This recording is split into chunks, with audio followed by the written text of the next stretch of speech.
Yo, should be working now. Weird.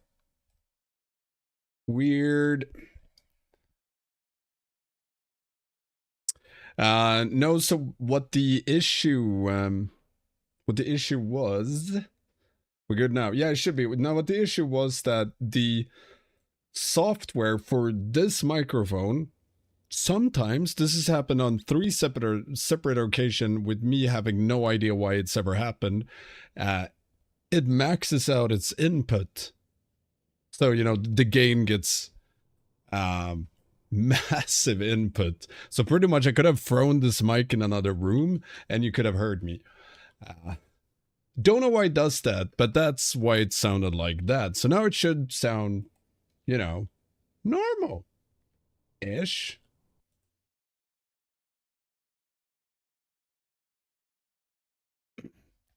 And then we can probably start the raid stuff in a minute. Just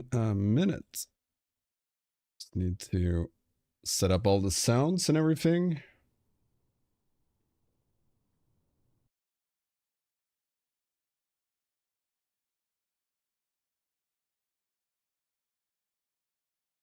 Are good to go. Okay, so we're just gonna get tactics in here and we're gonna run through Silken and Court, talk a little bit about those fights on mainly on heroic. Might slip in some mythic things there. And after that, we're gonna do some keys. Yo! Thank you so much for the Prime UEQQ069. My alert box is off right now because I'm going to do recordings with tactics. But thank you so much for the sub. And I'm just going to send you a Discord link before I start all the madness.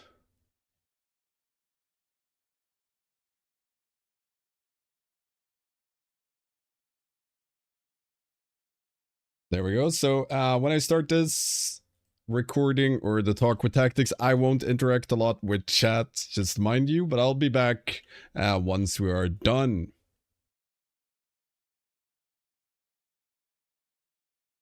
Yellow. Ooh, how's it going, man? I think I'm alive-ish. Nice. That's always good. How is it with you? Not bad, not bad. Yeah, I've been looking at stuff for raid testing this week. All right, is it? Yeah, right. It's this week. Man, there's not enough time to exist anymore. There's just stuff all the time. Yeah. Almost enjoyed having 1 week off from raid testing every now and then. Yeah, I mean, I think this is the last week unless they need to retest any mythic bosses because I think it's just LFR after Wednesday, Thursday, and then that's it. Yeah, from what I remember, it's just yeah, LFR after. But like you said, it could be retesting. Could have an SLG kind of thing. Yeah, well, SLG and like Council of Blood, I think, got tested a bunch of times, right? Yeah, I don't know which one was more, but both were, yeah, in interesting states. Council, they kind of manage SLG though. SLG though. 1 second. Yeah, no. Thank you so much for the sub. Like I said, I'm not gonna be interacting much with chat now and start this off with tactics, but I'll be back soon. Let's see here. So I'm trying to remember. We only had Silken Court and Silken, right? Yeah, we done the other, what is that, 5? Because we had done the testing already. Yeah. And so yeah, we just have the 2. I don't know if you wanted to cover Queen Anub'arash as well, just because that's just I guess us reading the dungeon journal, but we can go through it. I was starting to read it today and I was like, oh my god, there's so much in this boss. Dude, I actually have not even looked into it. I was like, I saw all the abilities and I was like, yeah, there's no testing. Yeah, no. Yeah. I'm happy to just leave it at the 7 and we'll see Queen Anub'arash in week 1 of the patch. Yeah. Yeah, because the first ability there's a lot of Queen abilities. Literally just look at the first one, reactive toxin. It like folds down and it folds down and it folds down. The first ability has like 6 different tabs. Good. Oh god, I'm gonna have fun making a guide for this.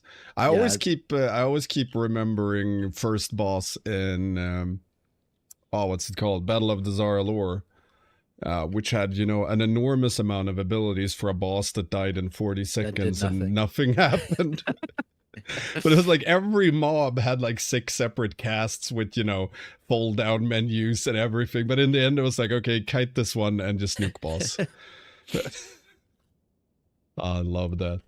That was good. So I missed the first Sikrin testing. Um, but we got to retry it on heroic, right? So we've done Yeah, Sikrin luckily. twice. So I don't know how it was on the first week. Like, did a lot change between the 2 weeks, or was it just So there tuning? was a couple changes in the journal. Not all of them actually seem to be implemented in the actual second testing, but generally the fight was the same. So I we wonder what we can kind of they. go through and talk about the abilities. I can like I do a little survived the hit. point on what they changed between the two testings, though I'm not sure it's we can also just ignore the first testing and act how the abilities are supposed to function. Yeah, I could probably do that. I have a footage up as well, but we can. I guess we can go through the dungeon journal for Sikrin. So, like, the main thing on heroic and, well, I guess every difficulty was the simulacrum. That X amount of players. I think it's always 4. Yeah, it seemed like Uh, 4. Yeah. yeah, so I don't think it scales up or down with size and like normal heroic. Yeah. I think it's always 4. That you then have to place in a good place. Players get targeted to charge through like Sire Denafri's blade. I think it Yeah. even went the same kind of route, so you could use a similar weak aura. But either way, that Yeah. one goes out. Each player hit by it drops a simulacrum, and players that aren't targeted by it, if they get hit by it, they also spawn a simulacrum. So you have to manage those lines without anyone else getting hit, or rather players have to make sure they don't get charged when they're not targeted. And then you blow them all up with decimates. Yeah. Yeah, and so yeah, it's important too. It's like the charge does charge between the 4 players in a specific order, like you said, like Remornia's back in Castle Nathria, or for a more recent example, like the Forgotten Experiments charge. You kind of see the Right, arrows right. between all the players. Unlike the Forgotten Experiment stuff, this isn't currently a private aura. So actually, what Oh, we saw is during the mythic testing of this boss, which we've also already done, is that some guilds, ours included, now has a weak aura already for the mechanic that tells you exactly where to go in terms of like positioning. So it numbers you 1, 2, 3, 4, so that you can all stand in a line basically and not worry about potential cleaving, which is kind of funny. it's a bit I weird though when Yeah, they wanna let players not use weak auras, and then they do mechanics like this. This one could be solved without a weak yeah, aura. Like, this one doesn't need a weak aura, exactly. This is the exact mechanic where I would have no issues with it being a private aura right? Like, this is the compared to perfect one. yeah, like compared to Brood Twister and the AoE detonate eggs that we were talking about earlier, Oh yeah, uh, where that is a private aura when it probably shouldn't be. Uh, it's rough because like the big thing we were talking about, because we were like, okay, if they do make this a private aura, what's the strategy? Well, you look at Remornia, and the strategy was to just make a triangle, and you would never cleave each other. And yeah. so similar idea, you make kind of a trapezoid type shape, and you're never going to cleave each other if you do that, right? Obviously, you have to play a little bit on the fly, but it's not you have enough time with the Yeah. debuff that it doesn't feel oppressive. So I actually, in this case, would like Blizzard to slap a private aura on this, I I think. mean, right here, it just makes sense to have it on a private aura, because, like, I'm on team. I don't want weak auras. Like, I hate using weak auras for raid fights, but it's a means to an end, if you will. Yeah. Some things you just have to. But whenever a fight is completely dictated by a weak aura, I tend to not like it. So slapping private aura on mechanics that are, you know, well televised, telegraphed was the word I was looking for. Yeah. Um, then you slap it on there and we can solve it ourselves. Like, this one makes perfect sense. And like you said, there are a ton of time. I think it's like 4 or 5 seconds before she starts charging. Yeah, it might even be longer than that. It's It it's could it's be just like yeah, just it's last any of forever. these mechanics that have good telegraphs, like you're saying, they give you time to react and they're on a relatively low amount of players. Any of those kinds of mechanics, I think, is fine to private or right. Another good Yeah, example was the soaks in phase 1 of Mythic Farak, yeah, right? Like those are perfectly fine to be a private aura. You had 3 people that got targeted. You had a decent amount of time, and you could pre-position to the spots kind of or already, right? So it's those kinds of mechanics that I'm perfectly happy with them private oraing. yeah. I mean, even Smolderon would have worked better if they just gave it a little bit more time and Yeah. changed the colors of the four orbs, or giving Mhm, them yeah. some kind of indication that this is so you can call it right. Because that was the issue. You could never call anything with how they were. Yeah. Regardless, jumping back to Sikrin, each of these simulacrum that they spawned, if I remember correctly, they also pulse out AoE on the entire raid. So the more simulacrums you have, the more damage the entire raid takes, which is why you don't want several players to get hit from the charge or from what spawns them. Forget what it's called. Lunge? Yeah, the phase blades is what spawns them, I think. Face blades. That's a good Yeah. name. No, Yeah, face yeah, lunge. yeah. I'm seeing it on my screen right now. It says face lunge. Oh, does it say phase lunge? Oh, there you go. It has face blade as well. So okay, face lunge is another one. Face blade is the uh, arrows, I think. Oh, I think Uh, phase lunge is the tank buster. Yeah, phase lunge is the ah, tank buster. Yeah. in my head, that would make sense to reverse them because a lunge feels some more, Yeah, like he's dashy than a dashing. blade. Yeah, yeah. I'm with you. I'm with you. That's strange. Regardless, so you don't want more players to get hit by the face blade because then the raid gets decimated. But then you also have the follow-up mechanic, which is decimation, which clears them. And for each simulacrum that you clear, the raid gets a stacking dot. So it's, yeah, more simulacrums bad. If you have to clear more of them, well, healers are going to cry. Probably going to be fun on farm, though. Yeah.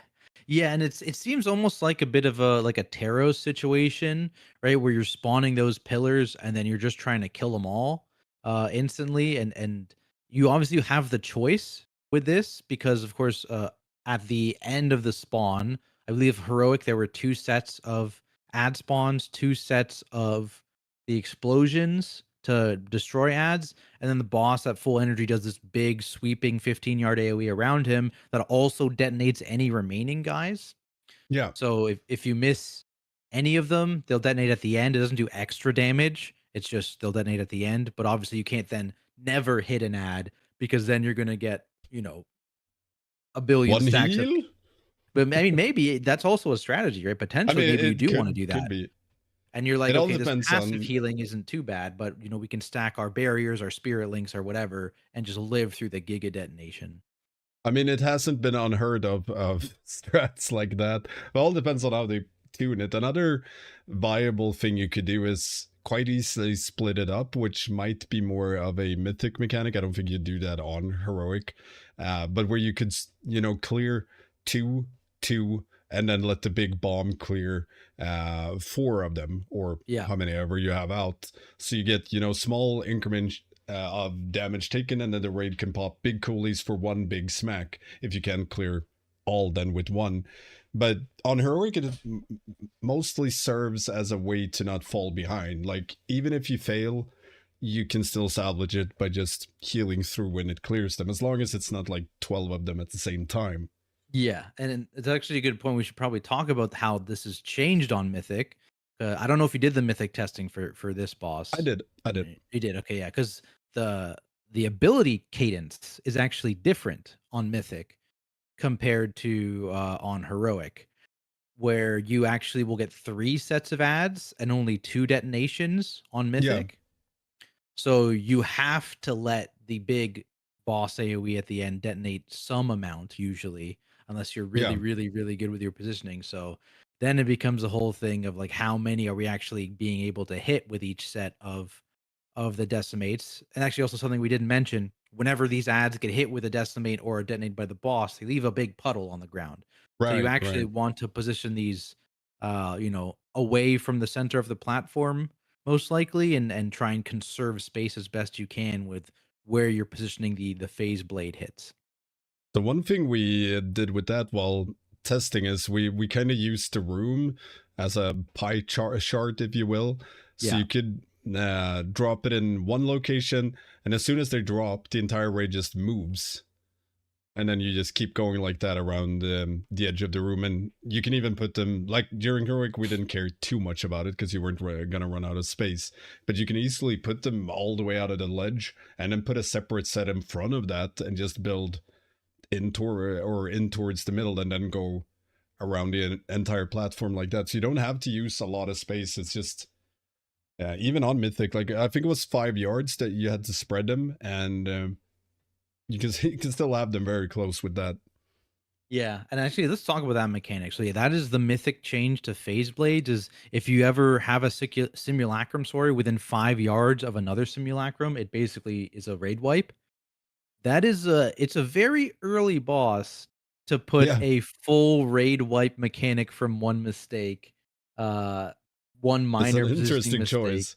because it's the third boss in the raid, right? So this is Yeah, 'cause that and was it was very easy, in our oh yeah, testing. It happened all the time because with the frequency of this ability, right? Like it comes out 3 times per cast of the big AoE, and the big AoE, was probably getting cast, like 4 or every 5 minute or something. times. Yeah, like over the course of the fight, 5 times Yeah, is probably a good place to call it. So 15 of those casts, and if anyone ever messes up your positioning even a little bit, someone else gets caught, you double hit by accident, yeah. you're instant wipe, dead.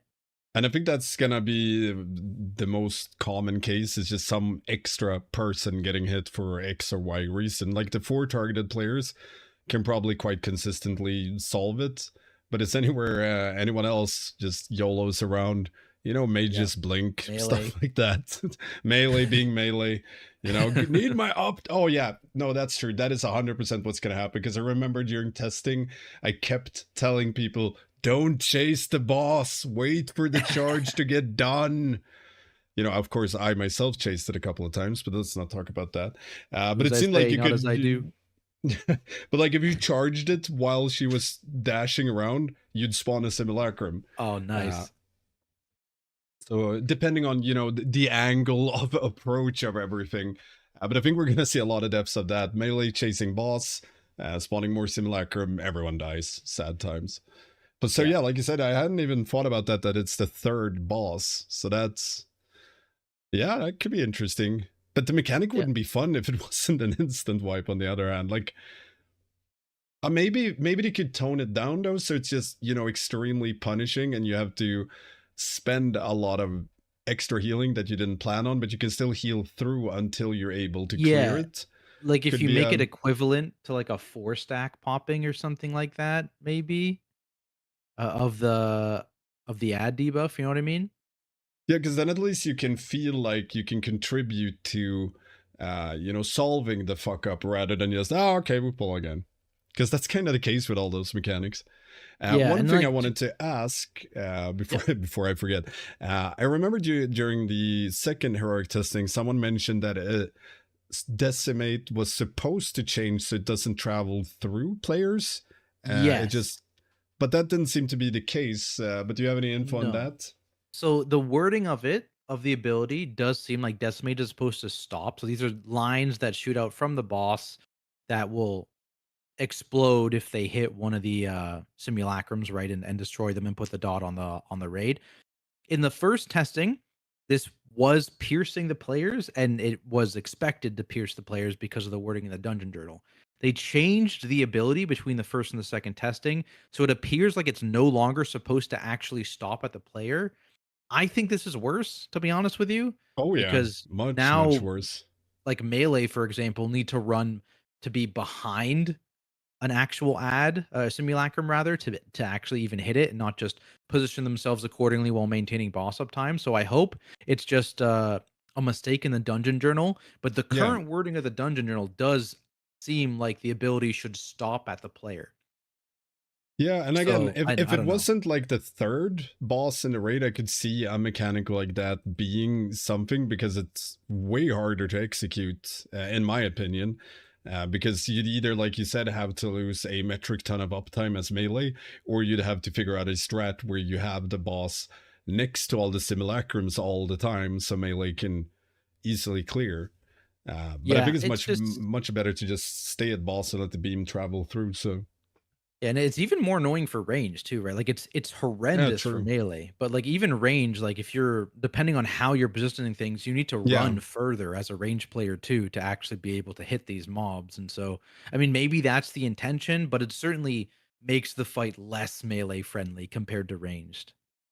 But even so, like you said, now that I think about it, the range will also get like super punished for, or we just have to use way less space. Because if you have a range standing, close to the middle and you're dropping the simulacrums at the ledge, they'll have to travel like 30 to 50 yards to get behind them. Otherwise, they Yeah. again, all range just have to stay on top of the simulacrums until the mechanic comes out. I mean, that just sounds like ass as well. Yeah, and I think yeah, potentially to help with this, I mean that what we were talking about potentially doing, what some teams were doing on Mythic, is instead of like tanking the boss, somewhat closer to the middle of the room, and then people go to the edges to drop the simulacrums. What we were starting to do instead was to actually start tanking on the edge of the room and rotate around, what I guess that's clockwise around the room, and then Yeah, having people line up, the 4 people line up according to that weak aura we were talking about, just yeah, directly behind the boss. Then we just keep kiting forward and forward and forward and keep dropping behind the boss, moving, drop behind the boss, moving, drop behind the yeah. boss, moving. And so that actually conserved a ton of space and does help a little bit with the whole getting behind the simulacrum thing if that's a real issue to worry about, but it's still definitely a bit annoying for sure. But I can see that totally being the strat. I mean, we did similar, but we had, we were more in towards the middle, so we had like 10 yards between boss and the ledge, but we still went just round and round, dropped them. But I think yours will work for sure better if we have to drop them behind. I also think there could be a world where you could potentially just stack them in existing pool. Like one or two players Yeah, can run in, drop their potentially. simulacrums, uh, especially on Yeah. Mythic. But it depends on, I mean, how much the puddle will hurt and how much space will be an actual issue. Yeah, because there's a real world where there's this is because it's a third boss is not a real DPS check, Yeah, right? And so instead it's just a pure mechanics check, and then you're not too worried about space, but maybe first couple weeks of Mythic, yeah. it's a really tight DPS check, and all of a sudden, you actually do want to do both and min max your space and your damage. So interesting fight nonetheless. I actually did really enjoy this fight. Oh yeah, me too. It's really fun. The one thing I had a little bit of an issue. I don't think it'll be an issue once you're in an organized raid, but I would really love for the simulacrums to have something more than purple, because the puddle, we're back to purple on fucking purple. Like everything else I've seen in the War Within has been so good with telegraphing mechanics. But then they put the simulacrum to be the player's avatar that spawns it. So if you have a Volpera, first of all, it's freaking tiny. Oh And yeah, if you have, I remember that. uh, Yeah, and they're purple against purple puddles with purple. It's just, come on, change those or put a little arrow above their head or something. I need to, because it was a lot of times when I wasn't 100% sure where a simulacrum was, and I was looking around the room trying to find, okay, which one is spawned in China that I need to run all the way over there, and I just couldn't see them. I knew there was one. I was like, oh, okay, it's neck and neck with the puddle and, blending in perfectly. And when you only have 2-3 seconds with the decimation, it's, yeah, not great. yeah. Yep. Uh, I is there guess we can anything touch on else in the this one? yeah, the tank combo we didn't Oh, talk yeah. about because this is the only boss in the entire raid that has a combo tank buster, similar to like the Rashocks of the world. So I it's heard. basically yeah, it's basically like two of these like fizz hits that makes you take more fizz dam, followed by a really big shadow and fizz hit.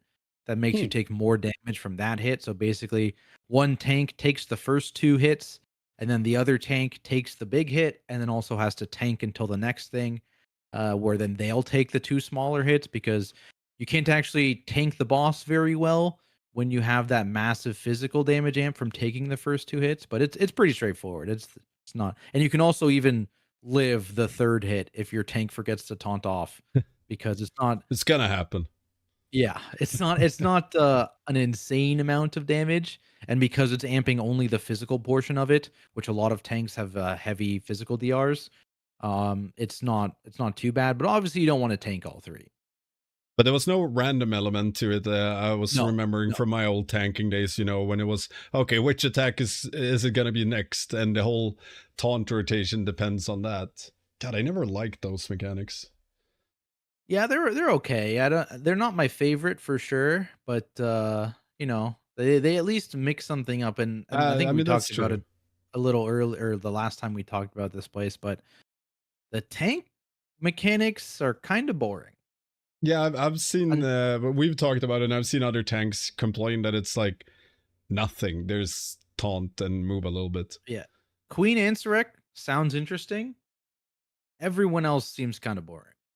But that's we Yeah. could probably have a whole other evening talking about tank stuffs in raids, which I would like because it'd be fun. Yeah, yeah. Uh, but I know there's so many raids where it's the last 2 that gets fun for tanks. Like everything Yeah. else is like you're there and DPS will yell at you if you fuck up. That's your entire raid prog up until the 2 last boss, and then it's just mind-blowingly epic. Yeah. No, I mean Tindril was a crazy fight as an example because I was also playing prop paladin on Tindril. So I was full off healer build as prop paladin. I was freedoming people basically Yeah. on cooldown. I was spell warding people on cooldown, throwing out blessing of sacrifice on cooldown. I barely tanked the boss on that fight. Like the because like the main strat was with blood DK or paladin or really anything because I think we played that. I think we did that with a brewmaster actually, not even a blood DK. We were a brewmaster prop paladin when we did it. And so he was tanking the boss, and I was just healing people and doing other stuff. It was I enjoyed that fight. There was a lot going on for sure It's compared to probably like more fun Smolder than on. playing enhancement on Maybe I don't. I it. wouldn't know. Enhancement struggled on that fight. I can tell you that much. But it worked. We had Wind Fury at least. There you go, But Sky Fury. otherwise, Huh? oh, Sky Fury now. But otherwise, I don't think there's anything more Yeah, on this fight. So, pretty I mean, straightforward boss. for healers, I think the only thing really is the um. Well, when the simulacrums go out and you have the simulacrums up, you take ticking damage, and then when you clear them, you take a bunch of ticking damage. Can't say if Yeah, they found it fun or not. yeah. It does. It seems like a fun fight at least though from everyone else's sort of perspective, and it does seem like there is going to be a decent amount of that ticking damage because there's so many different sources of it. So hopefully keeps healers interested. One can pray. But I guess we go over to the fun one. Oh Not saying yeah. Sickern wasn't fun, but Silken Court was absolutely amazing. I was blown away by that fight. Yeah, especially considering the last time we had a 2 boss fight as the second last boss of a raid, it was your favorite boss, Stone Legion Generals. Ooh. That Yeah, was the okay, last this time. is the Retribution arc. I was Yeah, almost said nobody plays Retribution, right? So I especially guess we after they can go lost their raid. over, like, this boss has a lot of mechanics and a lot of steps, but most of it was pretty straightforward, at least on normal and heroic, and there wasn't a lot of RNG to it. It was just, you have to solve X or Y mechanic, then the next one, then the next one, and it just rotates a bit. Uh, Yeah. so I guess we could talk about the most amazing mechanic first, which is the web circles and the web charge. Oh yeah. That was a really cool mechanic. Uh Definitely a pretty heavy coordination mechanic, Oh yeah. but that's kind of expected when you're at the second last boss of a raid, right? Comparatively to when we were just talking about like the third boss of a raid. And also, I love the fact that they put a very gimmicky mechanic, if you will, with the charge, because it's one of those hit or miss kind of mechanics. And normally when they put gimmicky shit in it, it's usually not good, in my opinion, because they haven't been that successful with it as of late. But this one works extremely well. It's not buggy at all. It's very responsive and very clear what you need to do and if you've succeeded. Yeah. I don't know. I just Yeah. thought it worked so well. Did you ever try? I guess you didn't when since you tanked, to No. just get to Actually, well, I look did at it it. once by accident. So Oh, the way you get the debuff changes throughout the fight, but we can talk about that because in phase 3, everyone will get this web debuff. But yeah, initially, at least in phase 1, there's like a few puddles of web that spawn on the ground, and there's like a ball in the center of this bigger puddle. And basically, if someone touches the ball, it'll tether them to another player that is in the web area, and it'll make this thing similar to like Laradar, right? If you click on the Laradar firefighter hose, you have that yeah, big circle that shows where the hose will snap, kind of thing.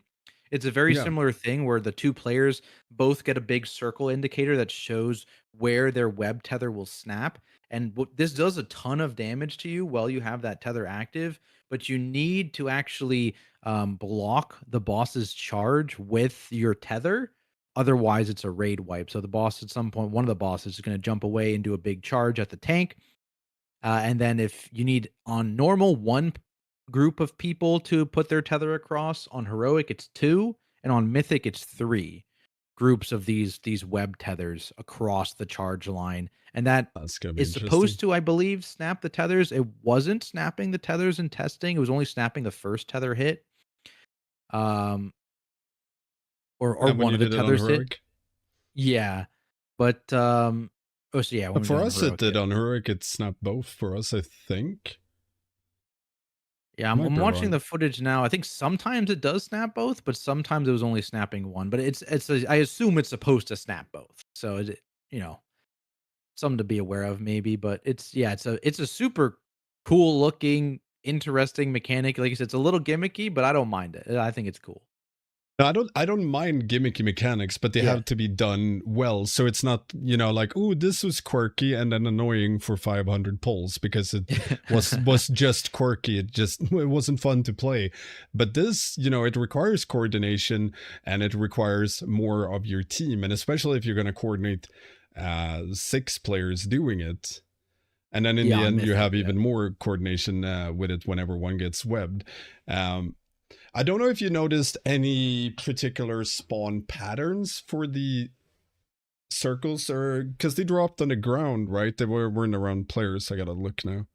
Yeah, I'm checking now. I think they were just random Yeah, though. that's just random, or it's just swirls. But I wonder if they're based on boss position or player position. Because I mean, it has to be Oh, something because it no, doesn't these were spawn, all on players. opposite.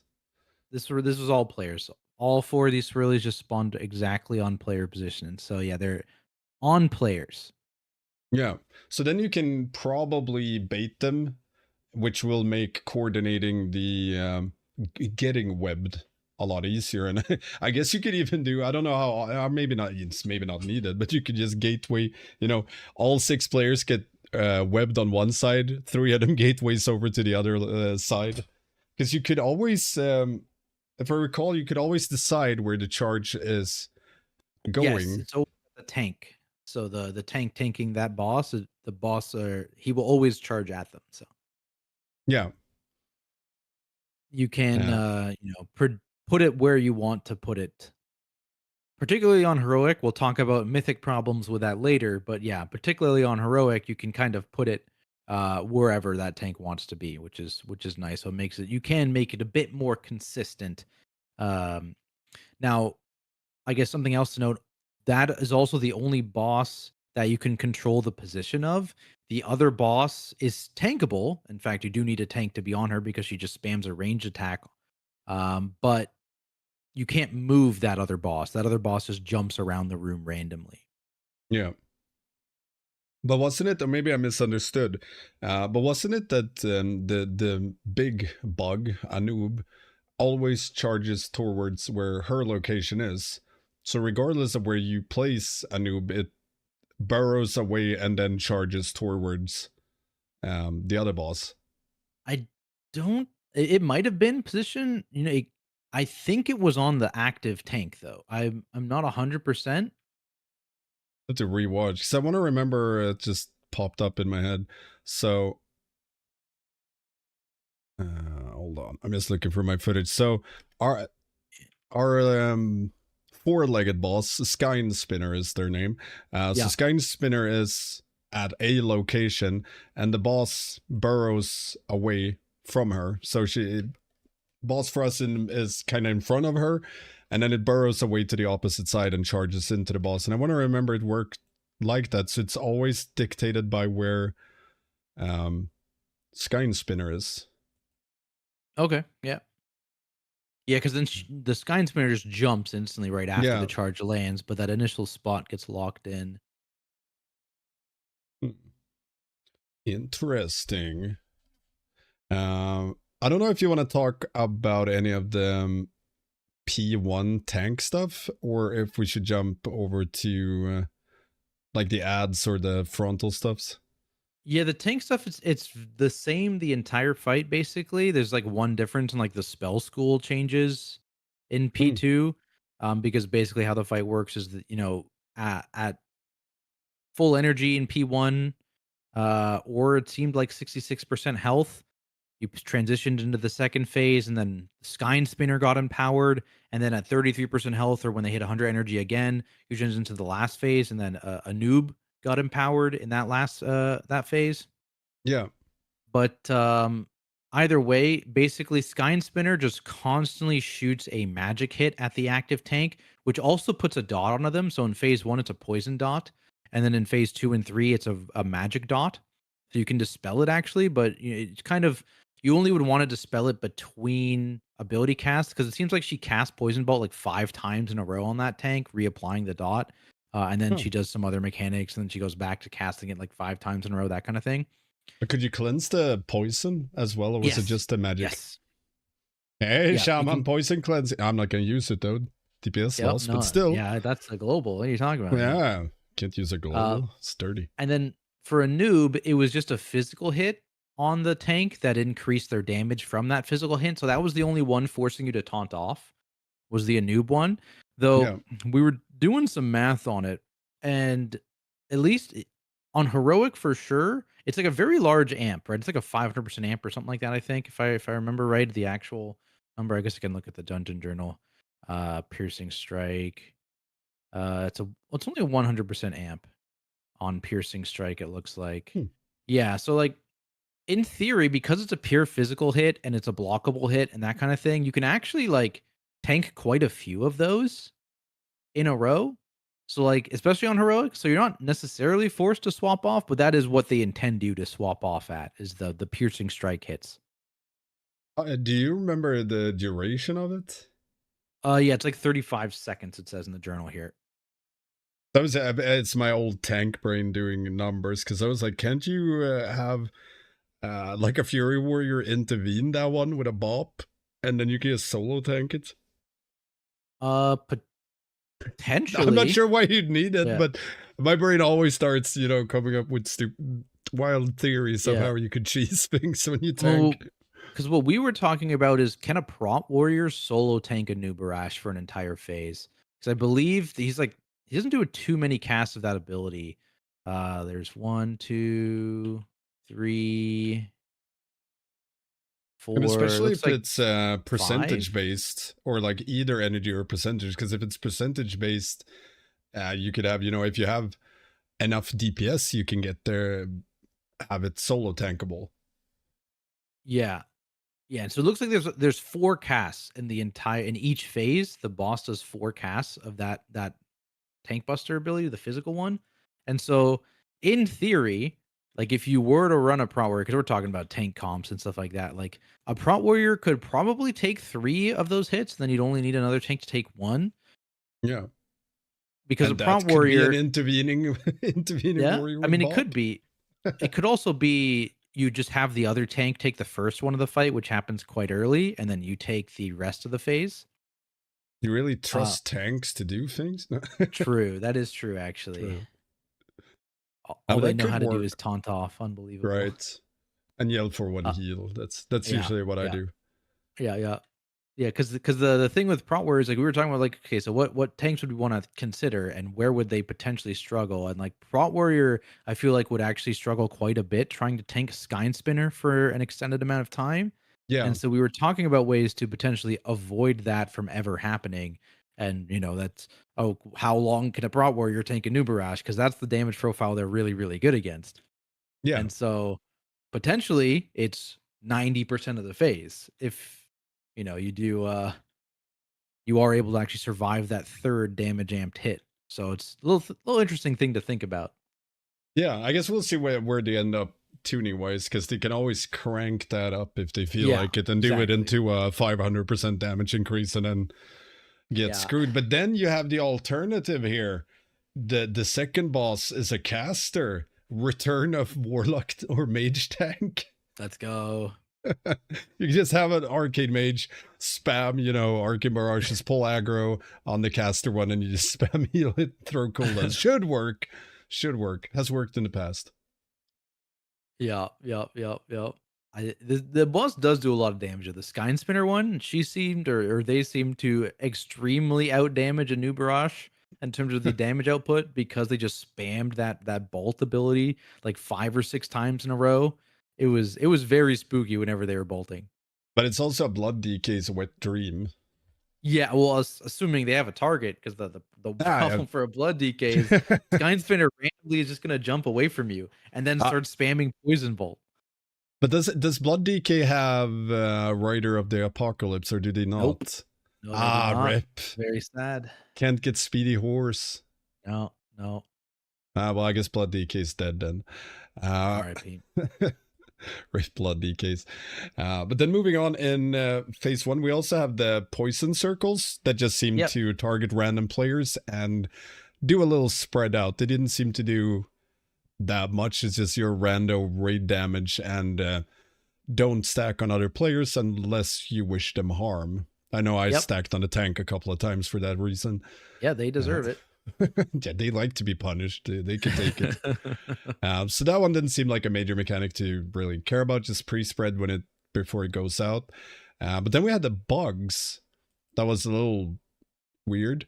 So from what I could see, they just fixated on players, and if they reach the player, they smack the player a bit. It didn't seem to do much more than that, but I could be mistaken. Yeah, they applied a debuff as well, like a damage taken increase debuff. So you probably don't want to ever actually be hit by them. And they were fully CCable for a bit. I think at some point they're supposed to enrage. Yeah. But it seemed pretty straightforward. Basically, like the Anub'arash does like I think he spawns some, and then he does like a frontal attack at a random player. So you're trying to avoid the frontal. And then you're also trying to see who's fixated and get away from your scarab. And then this is actually a situation where individual grips are very, very good. So like even a DPS DK could be good to kind of like grip those ads either together or onto one of the bosses, that kind of thing. Just so you can easily like stun them, slow them, and cleave them down. But yeah, it seemed like 3 ads were spawning at a time for us. I don't know if you had the same number, if it was based on raid size or. Okay, yeah. So 3 ads at a time, which is not too many. So it's not like you need mass grips or anything. And this didn't happen very often either, actually. No, it seemed to be like once in between charges. So yeah. Yeah, or so like once twice per only charge in the first phase. Yeah. Yeah. So they didn't seem to do much. Was a nice funnel. And like you said, they'll be pretty easy to control overall, because like either you have the initial grips or knock-ins or knockbacks, or if they spawn well, you can just like insta root them and nuke them down. And I assume like they seem to spawn on players or near players at least. So you can always pull a noob towards them. Although, like you said, it seemed to always overlap with the frontals. You'd spawn, he cast Call of the Swarm, and then instantly into the frontal. But after that, you can pull him into the ads. Yeah. Not too difficult, fairly straightforward. But that is just phase 1.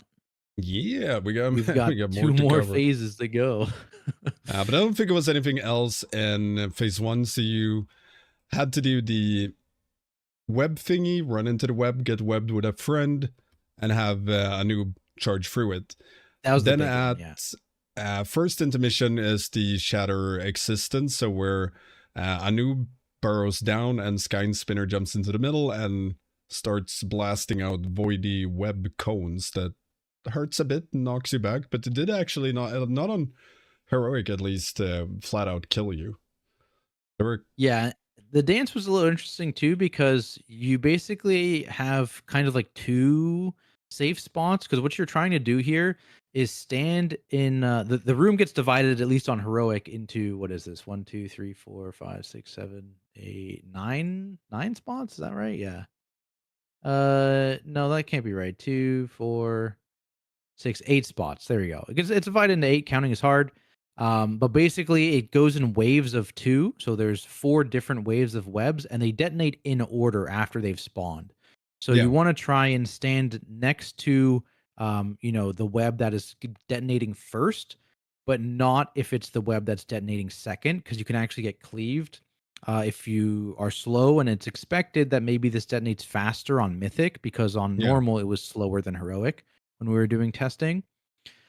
So you really, really want to make sure that you're standing on either the third or the fourth set of webs next Yeah. to the first set of webs so that you can quickly move into the first set of webs after it detonates before yours does.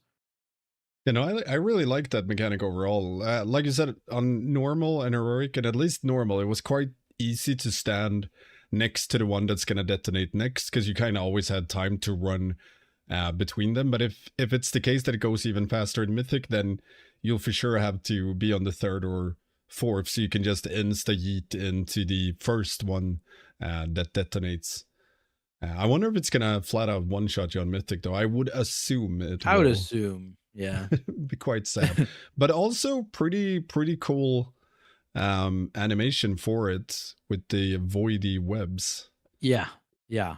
And of course, yeah, this kind of like symbolizing the whole like Skyne Spinner is getting empowered by the void. And so in this next phase, you're dealing with the empowered mechanics on that boss. And Anub'arash actually has a few less mechanics, right? Like you're no longer doing the charge in this second phase. It's not a thing he does anymore. No, you get the swarms. I wanted to add one thing about the first intermission also, is that to end the intermission, you have to break the absorb around the boss. So Yeah. Shadow Existence starts casting, they get a huge absorb on them, and the faster you break it, the faster you get out of the intermission, which is quite nice. Also that it's not completely time-based, because that'll make farm more fast, and it's also more rewarding, like, can you manage to blast it down or not? One thing, though, the healers mentioned, which I don't know if it's something they're going to change or not, but there was no rot damage or anything during this intermission. You just dodged the waves. Healers could literally AFK. So, unlike when you played Rashuk and you had a similar mechanic, but everything, you were just blasted constantly. Here, there was 0 damage during the intermission, unless you got hit. Which I wonder if it's intended, because it's a bit weird. There was some very light damage. So there was if you stood in the webs, you were slowed and you took very light ticking damage. But I believe it looks like, looking at Mythic, there is apparently a damage hit every 22 seconds on Mythic. What? It's a bit, where did it go? Oh, I lost it. Stage 1 transition. There it is. Yeah, Entropic Barrage. Unleash a barrage of void energy, inflicting 1.7 million shadow damage to all players. And it says that happens every 22 seconds, but that's not a lot of damage. Yeah. No, but that seems very long in between. Did they expect you to be in the intermission for 44 seconds or more? I don't know. My thought is that maybe this is a damage event that is supposed to be. Oh, you know what? No, I know exactly what this is. Wait, is this? Let me double check something. I think this has to do with the Mythic mechanic.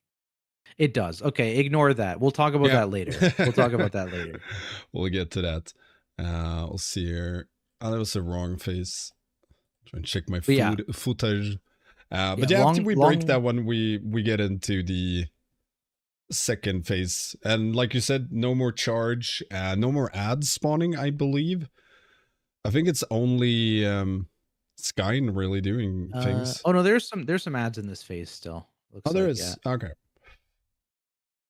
But he lost, or Oh yeah, yeah. Anub'arash lost his big charge mechanic, and then instead he's got the bugs, the stinging swarms.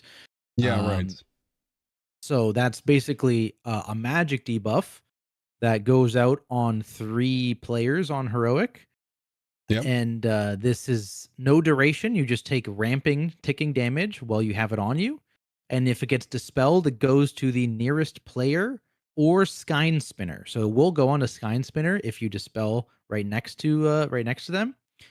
The one thing to be aware of though is that this does get a duration if it goes on to Skyn Spinner. So it goes to a 12-second duration from infinite. And the whole thing here is that occasionally Skyn Spinner will do a big raid wide wipe cast in what's this called? Cataclysmic Entropy? Yeah. Yeah. Cataclysmic something at least. Yeah, that one. Yep. And basically, the only way to stop this cast from going off is by having the boss reach a 3 stack of that debuff on heroic. I think it's 5 on mythic. But you dispel basically 3 players onto that boss as the closest target within, refreshing that 12-second window, not letting it expire, and that disorients the boss. So you have to time the disorient for the cast to actually interrupt it, because if you trigger it early, it doesn't interrupt it. And Yeah. the fun part is that dispelling that debuff also is a raid wide hit. So you can't Mm. necessarily stack them all up or do all the dispels back to back to back to back. You need to give your healers a bit of time to heal. But again, you have about 12 seconds maximum between each of your dispels. So you have a little bit of breathing room. So the question is, with that one thing that came to mind is, like you said, the disorient on Skyn Spinner doesn't kick in until the 3rd stack. And she does, or Anub puts out the swarm before she starts casting, or they start casting Cataclysmic, whatever. Yes. So you could potentially have one player get dispelled on her before, or on them before they jump into the middle, and then you just have 2 to deal with next to the boss rather than trying to spread out 3 or 5 players. So on Mythic, I think that will be way more prevalent, where you have to do like 2 fast dispels before boss jumps into the middle, and then you do the rest there. But I'm also thinking on heroic, what we tried to do sometimes, which was more difficult than I'd like to admit, but just have 3 marks around the middle and have, 1 player with a swarm per mark, and like a triangle around the middle. So when boss teleports there, you could just mass dispel, which kind of worked on normal at least, but I don't know how the damage will be on heroic if you mass dispel with the raid wide Yeah. damage taken. You still definitely can. We did a master spell as well on the heroic difficulty, but yeah, it's not going to be something you're going to be able to do on mythic for sure. They have other mechanics to prevent you from doing that on mythic. Yeah. But the other thing to remember too is that the cadence is actually different. So this is another ability that's going to happen twice in this phase, where the stinging swarm comes out and you have to stop this raid wide wipe, similar to stopping the charge in the first phase. It only happened twice. So this happens Yep. twice in this phase, but the timing of the other abilities around that cast is different in this Right. phase. So like the first one you were mentioning, the boss is actually not in the middle of the room. You have a lot of time to you can put a debuff on her while while they're on the outside of the room, and then they'll do a jump to the middle and start their big cast. So then you need to put your last buffs, or even all 3 of your Yeah. buffs, on the boss at that point. But for the second cast, they actually jump to the center of the room way earlier. So they jump to the center of the room. They do some other abilities in the center of the room, so you can actually mess yourself up if you try and do an early cast of the debuff. Of course, people are gonna have Yeah. boss timers when this is actually out, so be something to pay attention to. But some of the other abilities is there's like a big pull in from, where is it Web Vortex? Yes, Web Vortex, where the boss pulls all players in. They binds a few of them, and then does an AoE Yeah. around. So you have to get out of that, and so that actually is just before the second detonation. So it can be a bit chaotic for sure. Yeah, I remember that now that you mention it, that it swapped halfway through.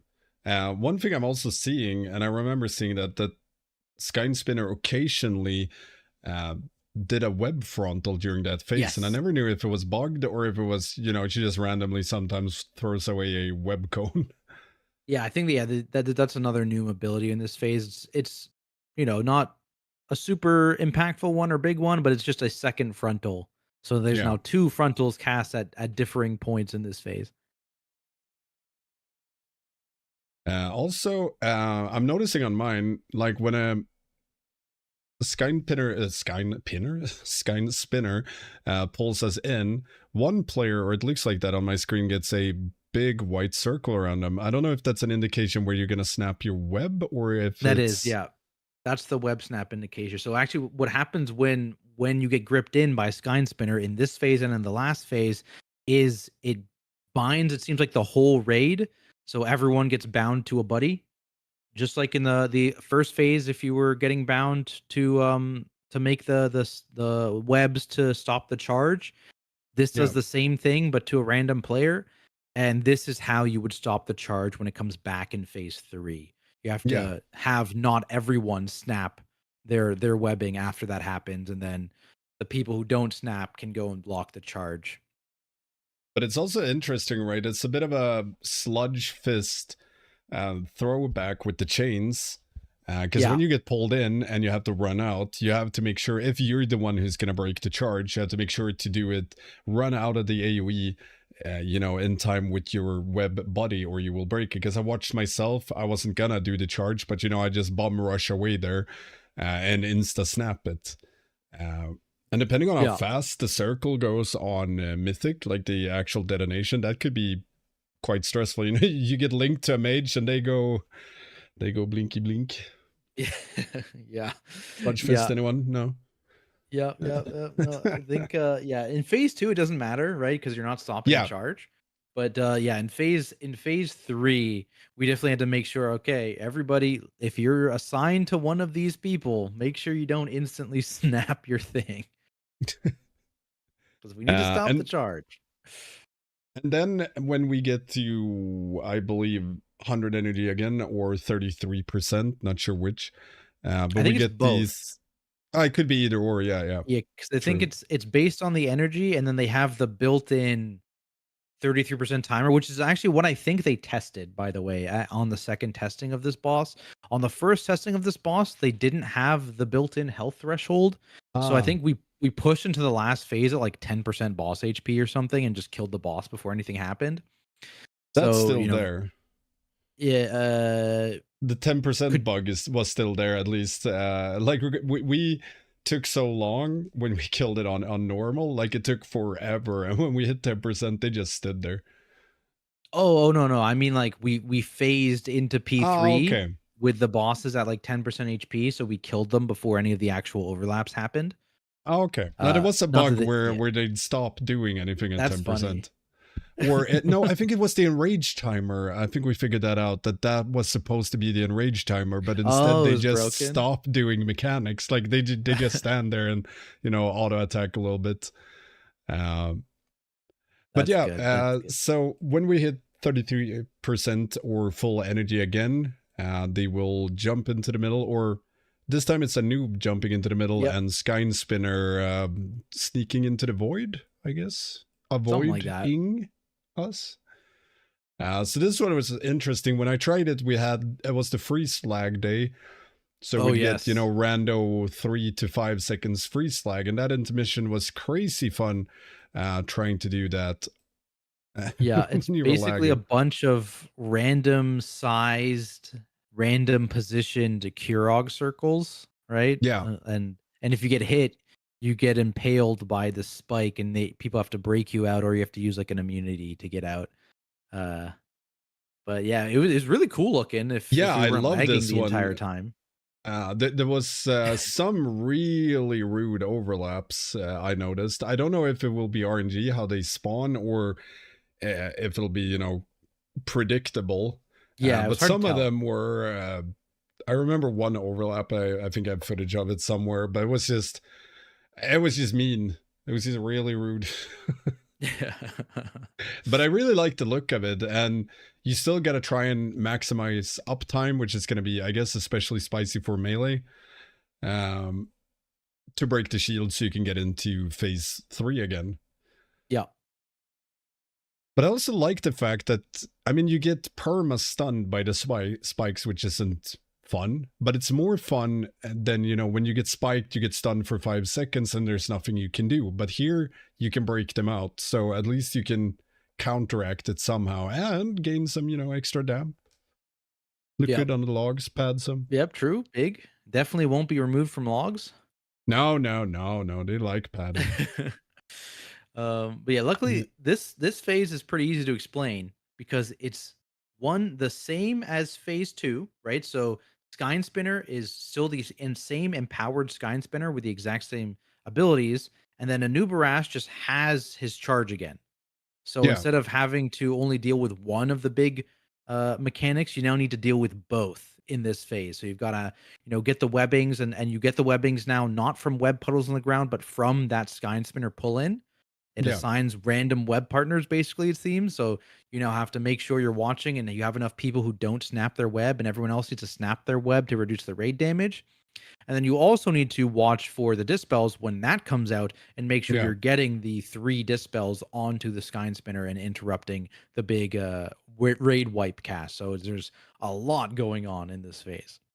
A theory I heard thrown around during raid testing was to force 2 debuffs on one of the tanks, and then, you know, you, because then you have it on one tank, the tank take damage, because it seemed sometimes like the debuffs in phase 3 went out a lot earlier than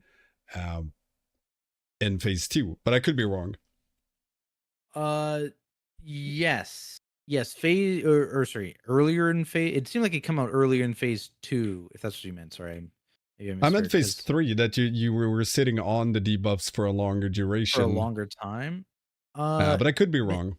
maybe it's the on the one we only got one cast in the P3 we saw, and it came out a similar time before as the first cast in P2, right? Because there maybe it's different though. It's like P2, the first one of set of ads that come out is like shortly before the first entropy, but the second set of debuff story that come out is you have a big gap. Maybe it's something like that. It could be. I just remember thinking I have to check for my footage for the timing. But I remember, speaking is hard. Remember some players talking about just trying to get debuffs on the tank, and then tank can just run in and you dispel that and Yeah. one extra player. Yeah, that is true. Like that is actually a strategy we were talking about as well. It's because it's like the damage ramps up, right? Yeah, And we thought, okay, on heroic, probably aren't gonna do this. I don't know because you have time yeah, between for the second debuff, right? So you could do it if you wanted. It requires more coordination to do that, but you know, if you're gonna optimize heroic strats, yeah, that's probably something you could do because the tanks are kind of sitting there doing nothing on yeah. heroic, on a ton of tank damage. And so that could make something that's very dangerous to 2 other players instead be a little dangerous for the tank instead. But yeah, that's it's looking like that's not going to be something, or maybe it is something you'll do on Mythic. I don't know if you want to transition to the Mythic mechanic stuff now, but I figured we'd we have could. another evening and just go over the mythic stuff, but we can talk about it briefly because I think, like you said, if there's 5 debuffs on mythic, then in theory you could have, you know, 2 on each tank. But I don't know if both tanks can at any point go into the middle, or if that will screw something up. Like the Anub tank, will they be able to run into the middle for this spell? Because if they sit on it for a prolonged duration, it's probably easier to have it on tanks. But again, it all depends on how it's tuned. It might be super cake to heal the Yeah, 5 players yeah. with it.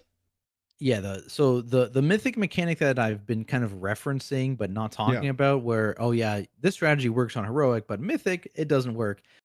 Is let's talk about that. So basically, Yep. um, it seems like at the beginning of the fight, potentially players will get assigned a debuff, either Whispers of Paranoia if they're one of the 10 closest players to Skynspinner, or Whispers of Rage if they're one of the 10 closest players to Anub'arash. And you're just gonna have this mark now for the rest Hmm. of the fight. Oh, So with the dispel. yes, this is just a debuff on you. So it Okay. just basically think of this is the way I think about it. It's Anduin debuffs for the entire fight is what it seems like.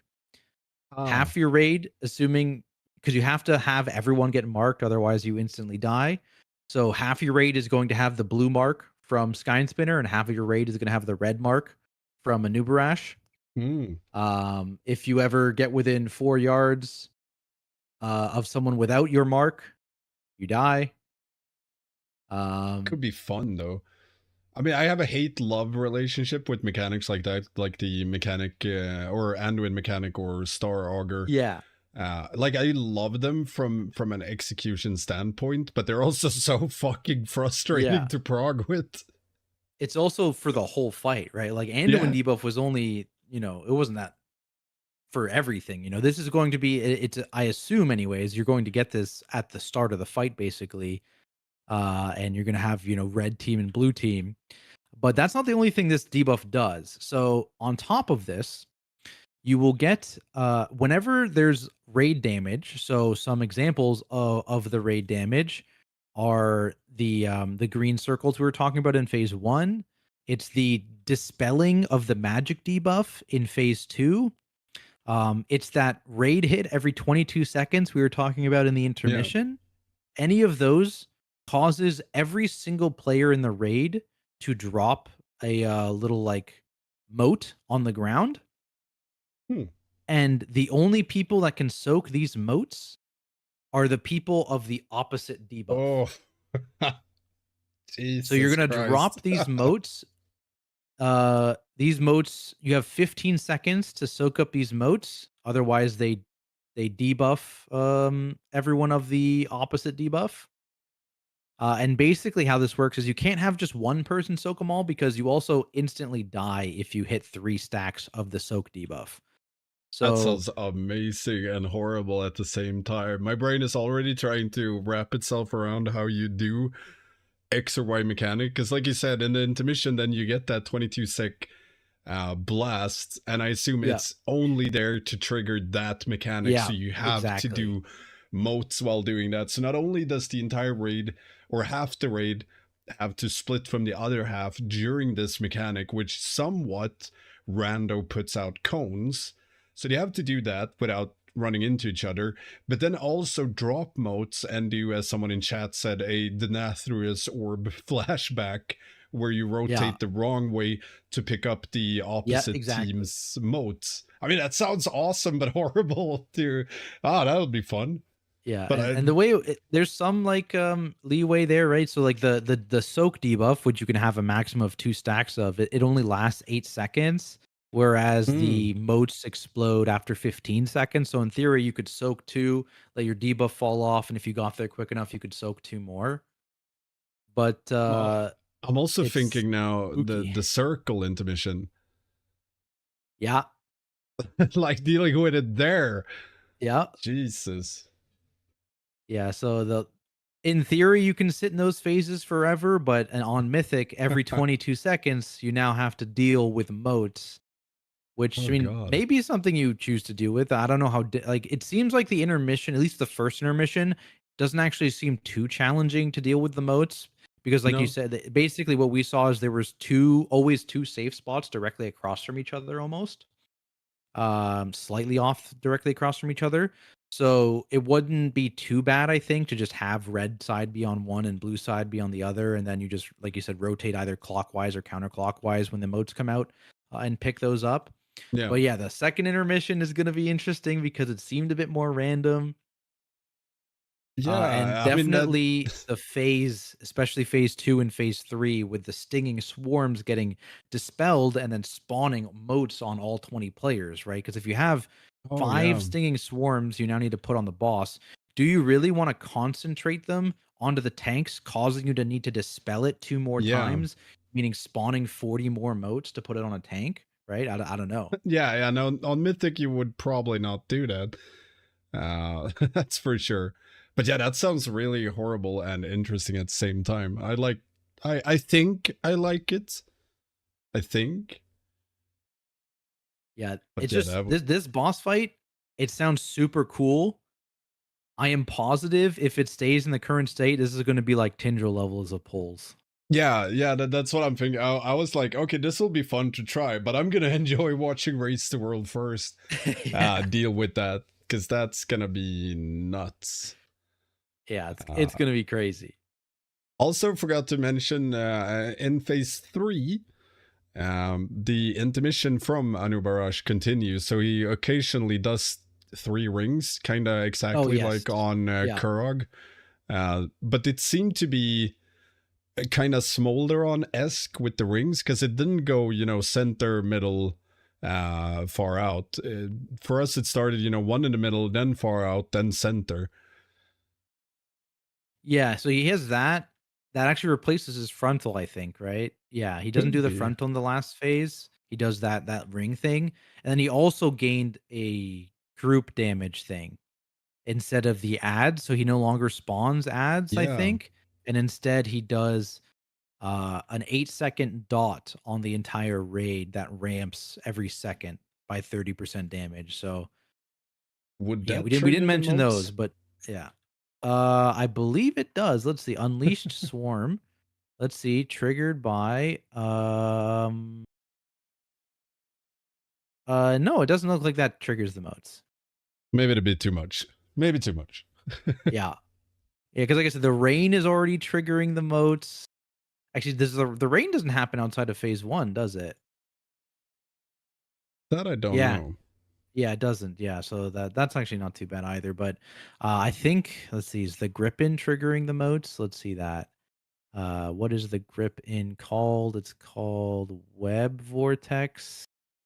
Does Web Vortex trigger this?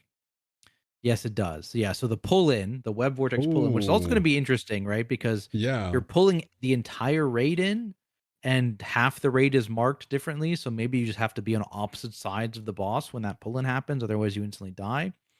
But when you get pulled in, you're also going to spawn a ton of moats. So You have to run that's back. going to The be good. question is when the mode spawns. Like, do Yeah. they spawn when you land or as you're running out?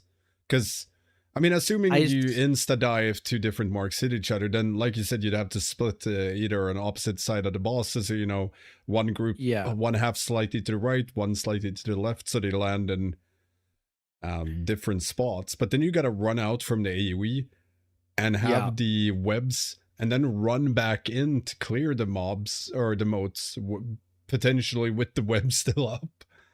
Yeah, and so it looks like it's the wording of it, and what I would expect is that it drops the motes on your initial position, not on your pull-in position, because it says it deals the Yeah, damage and then draws players in. So I would expect it to be dropped, wherever you were. But and then still, you can yeah, control it. yeah, that's an interesting overlap for sure. Yeah, Because like we were talking about, the first dispel, at least on heroic, timings could change on mythic, but the first dispel comes shortly after the first web vortex on heroic. So you hmm. then need to get your dispel stuff ready after that happens. Jesus Christ.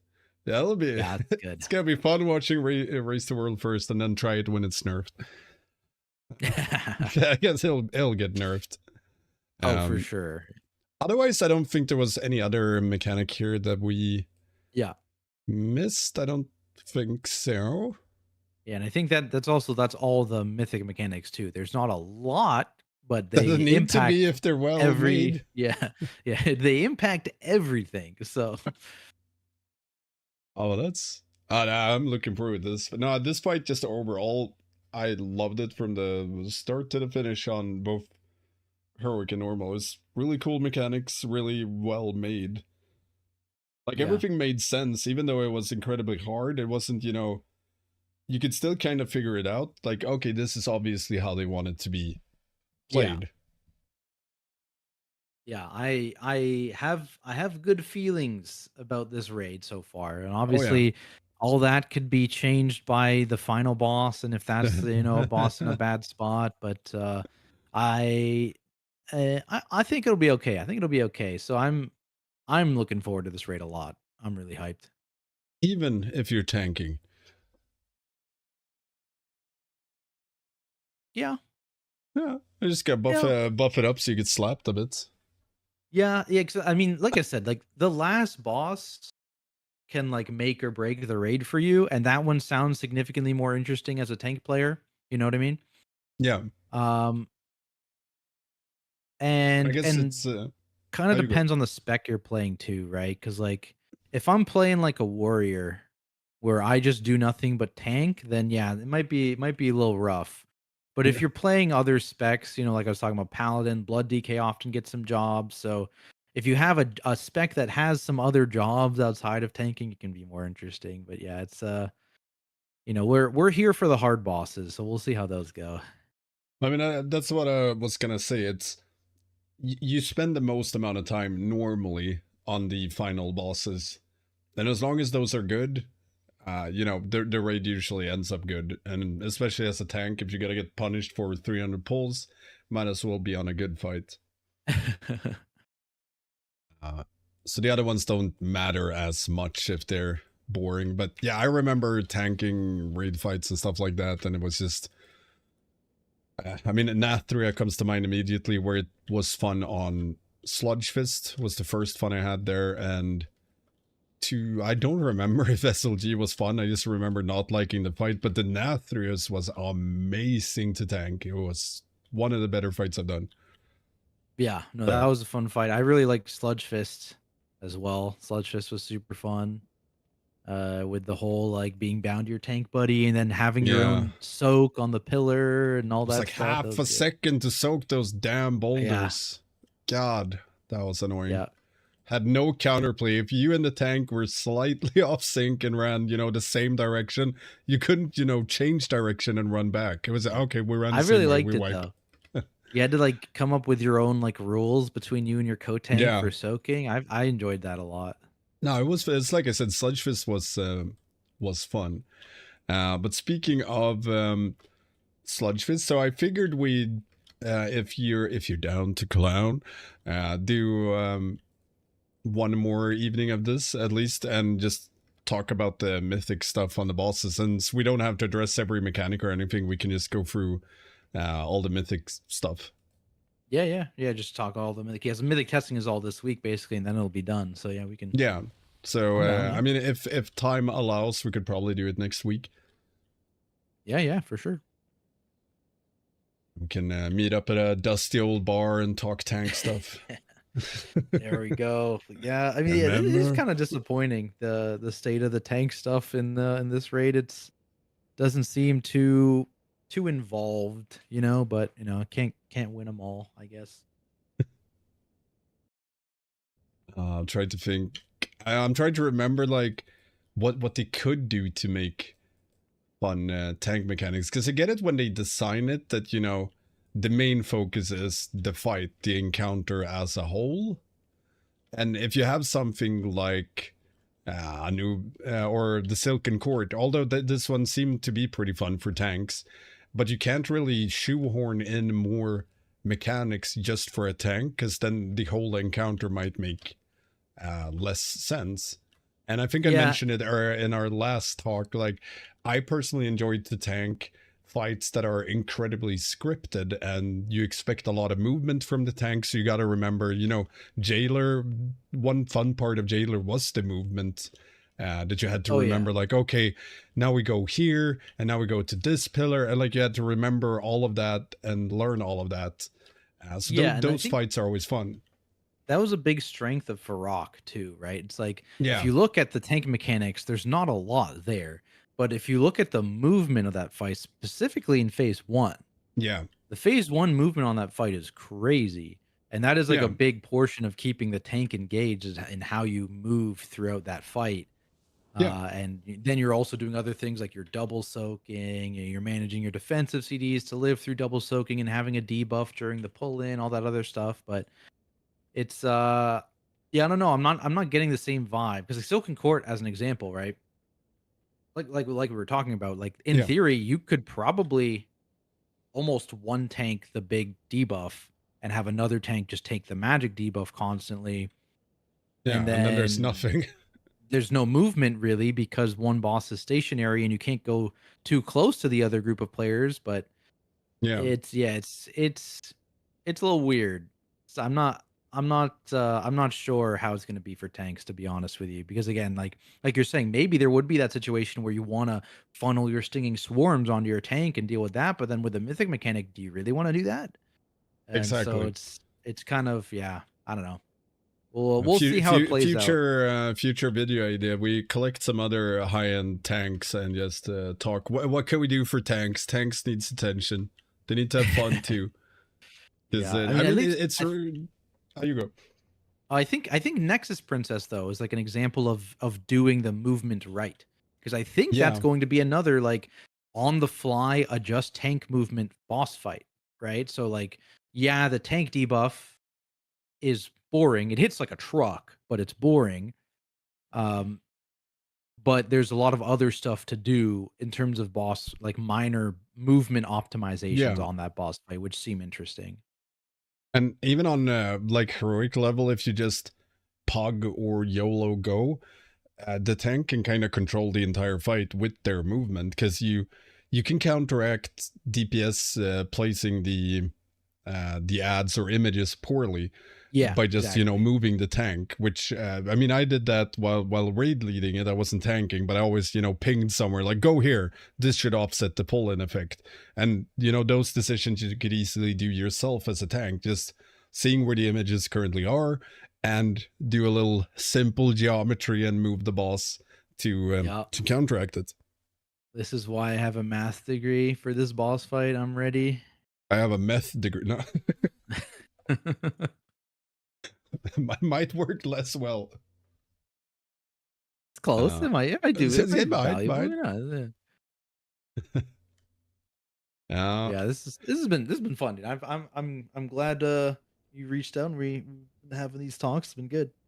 yeah, same. No, it was a YOLO because like I want to collab more overall with other content Oh creators yeah, for because sure. I just find it fun. Like it's interesting talking to other people and getting their view on things, on mechanics. Because like during raid strats or talking about it, I have my own ideas. Like my brain goes constant when it comes to mechanics, but that doesn't mean I'm always automatically correct. Like as soon as you get someone else's input, you'll be like, ah, yeah, that might be a better way. And then from that, you might get more ideas, Yeah, yeah. communicating. It's fun, It's crazy how that works. Yeah, it's wild. right? It's so weird. So yeah, that's fun. And I think if we still remember it and feel like it when the raid is active or done, like either after Race to World First or after you or UN, my guild is done with progress, we meet up again and just recap the fights, how they actually played out during prog. Yeah, because I think what we were talking about before is like if we got like 3 or 4 people Yeah. with like at different raid levels after they were all done progressing, and kind of see, have the different perspective of what is this like for guilds at different ranks, like because sometimes like Tindral I think is a great example of how Yeah. people at different ranks view that fight so insanely differently. It's kind of cool. Yeah. Yeah, I've thought about that exactly when we started talking because Uh, like I remember Tendril so fondly, even playing Yeah, enhancement on it, which is not great on that fight. But the fight in itself was so much fun, and progging it was so much fun. And like I literally almost was euphoric when we killed it. I was just, this is one of the best shit I've ever done. This was so good. And then fast forward 2-3 weeks, and you go in on Twitter or anything, and you just see every raid guild bombard Tindral that it's the worst, it's so horrible, it needs nerfs. And like it's just a completely different view from it from what I had, which is a good, wake up call that just because I like something doesn't mean everyone else does. But it'll be yeah, interesting to see exactly why. I mean, I have my guesses on why it differs, right? But to hear, like you said, other ranks input on how they felt progging Tindra, like where were your pain points? What is it that ruined it for you? I mean, Tindral, I can think it's as simple as it requires a lot of coordination, and the lower you tend to, at least the lower you go in ranks, the less coordinated it gets. Yeah.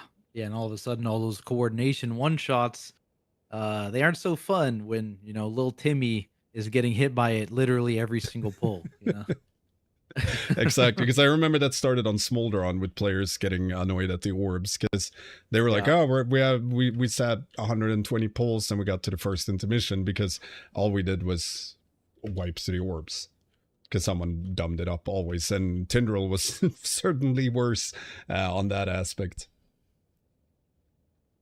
Yeah, yeah, yeah. But yeah, it's always cool to hear. And also it also kind of depends on the state of Blizzard's tuning that patch too, right? Or like Oh the yeah, frequency of their tuning rather, right? Because like if they had nerfed Tindril like 2 weeks before they did, I don't know if you would have the same sentiment of like everyone hates Tindril, right? Because all of a sudden now the fight is in a much better state for those guilds getting to it at that time. I think it was just a situation of them not actually nerfing it when they needed to.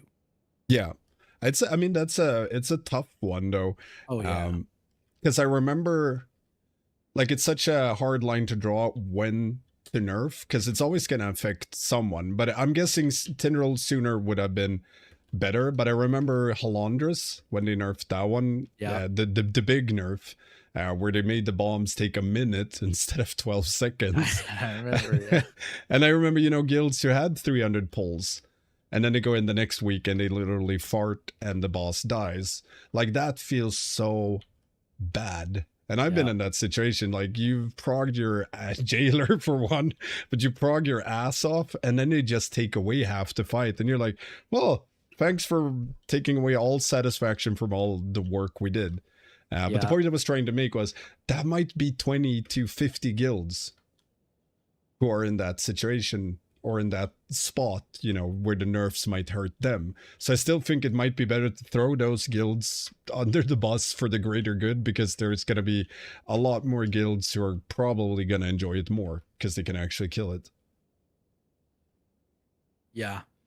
Yeah. I mean, Sepulcher is a good example for me because I was in a lower ranked guild at the time, but we hit Halandris the week before it got nerfed, so that was good timing for us. But then we ended up hitting Secret Phase on Jailer the week before it got nerfed. So that Ah, one was a feels bad, man. When we came in on the next week and just nuked that boss because the phase 3 and secret phase didn't exist anymore. yeah, we And were we were wiping yeah. on that part. Like we had gotten to the secret stuff and was trying to get past it, and then next raid we come in and like 20% of the last phase was just gone. Yeah. Yeah, it was that was is that the biggest single nerf to happen to a boss at one time, that jailer nerf? Because that was massive. It might be, but they continued after or before that. It might have been before, because I remember. There was one before, right after Hall of Fame, I think there was a nerf to jailer, and then there was that nerf, I think. Because I remember there was several, but I don't remember the timing of them, because I worked on the guide and I had to rewrite it at least 3 times, the end of it, because the strat kept changing, because steps kept being taken away, and Yeah. previous step you made different because they removed other steps, and it was just like, I was like, come on, I just want to release something that works.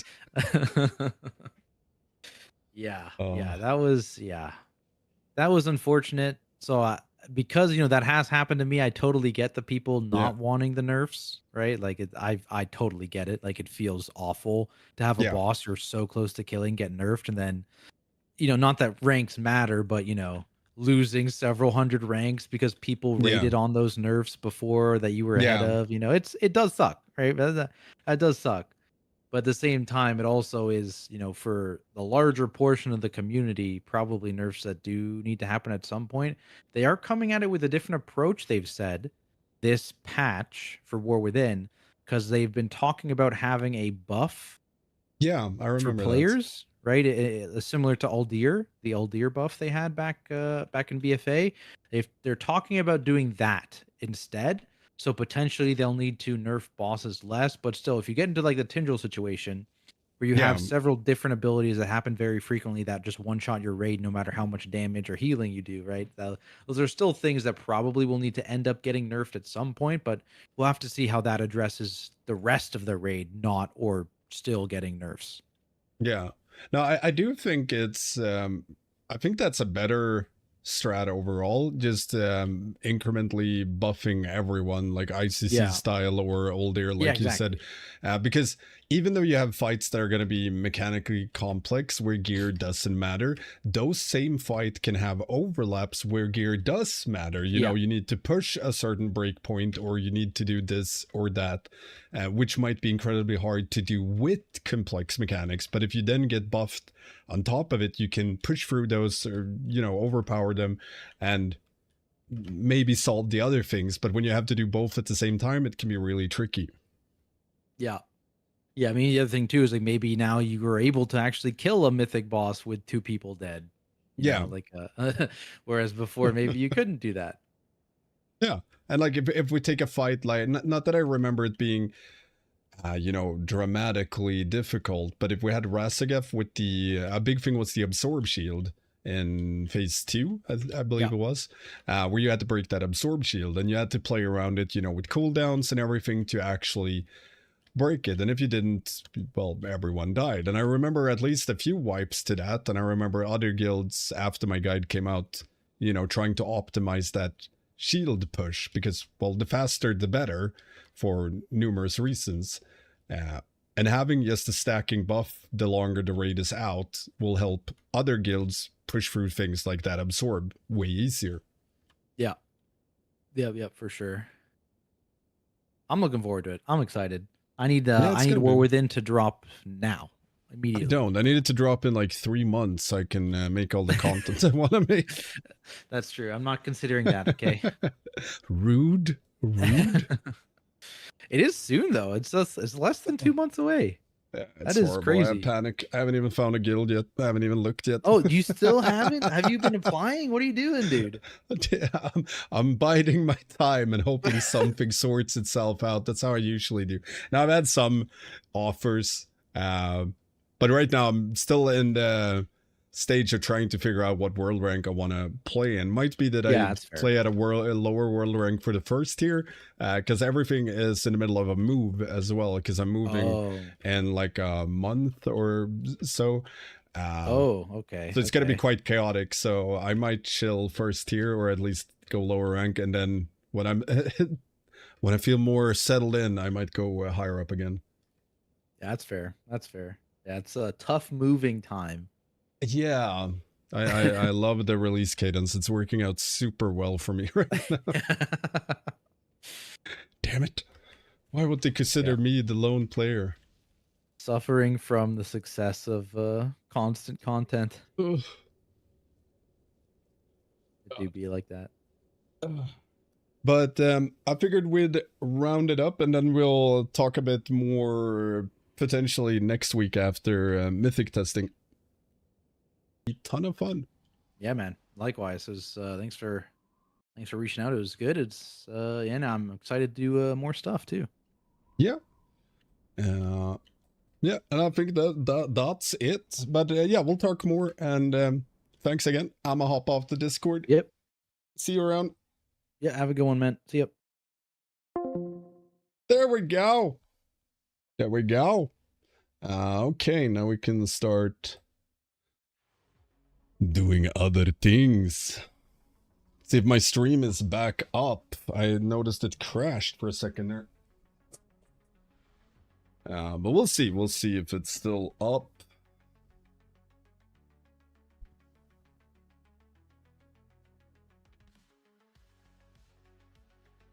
It looks like it's up now.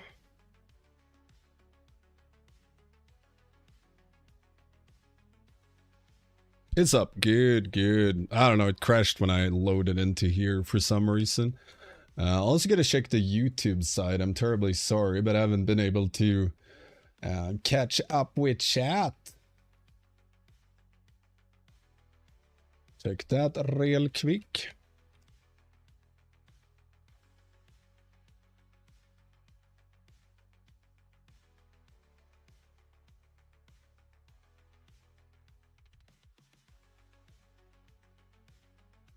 I can spell my own name.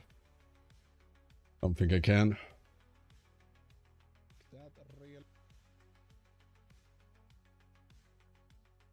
There we go. Okay, I think we're back now. Sorry about that. Now I'm gonna check through chat a bit.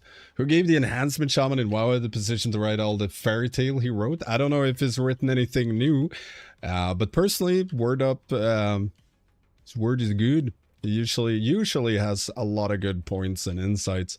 I mean, he's for sure more knowledgeable about enhancement than I am and what it needs to function. And also a lot of, like, I build a lot of my own theories, of course, but a lot of them either aligns or with Word Ups, or his is just straight up better when I read them. And I'm like, oh, okay, yeah, his bigger brain, fine.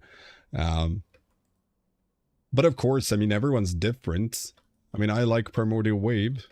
A lot of Enhancement Shamans don't like Primordial Wave. But I was gonna sneak over and see if you had posted anything new. It might be a, you know, review, kind of. Yeah, okay. Why the recent Enhancement Shaman changed in the War Within Mist. Yeah, it's kind of like he did a forum post about this. And I'm assuming this is similar to what I had in my video I posted a few days ago about what needs to change. Yeah. Looks like it, because I mean, a lot of that video was based up on Word Up's suggestions.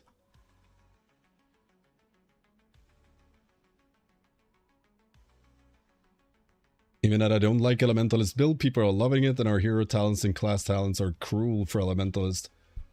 Go to Shaman Forum, check out who love it. Well, let's begin with, you know, people hang out at different places. I've seen some wild theories on the forums, right? You'll find everything from Chain Harvest hypers to Primordial Wave haters to Storm slappers to people who hate Storm. Like, it's just a collection of random input. If you go to YouTube, my comments, I get, you know, a lot of Storm lovers, but also a lot of people who love Elementalist. When I check the Enhancement forum, it seems to be predominantly Elementalist hypers with some Stormers in the mix. So I don't think it's fair to say one is right or wrong. I think it's a good place for both to exist. The one thing they need to avoid is centering a set bonus around Primordial Wave. Because that will just shoehorn, you know, players who don't want to play with it or play Elementalist playstyle will be forced to. But as long as they don't do that, I don't think there's a problem. But we like Funnel. I mean, I love Funnel as well. I love Elementalist. I want to play Elementalist. Although right now I'm hyping Storm because Storm is so much fun with Stormbringer. But yeah, I don't think it's correct to say, you know, Primordial Wave is bad or Primordial Wave is good. It's good for some, bad for some. But as long as they keep the separation of, you know, Enhancement being able to do both Storm builds and Elementalist build, you know, either build with Primordial Wave or don't, it's fine. Like, if you don't like it, don't play it. Give us Elementals Ascendance talents, yes. Or, you know, more. Because even then, it's not that good. But it'd be better. I like my bot now. Just now live. I think I was live before. That reminds me, I gotta change name on my stream. Give me one moment. Not doing...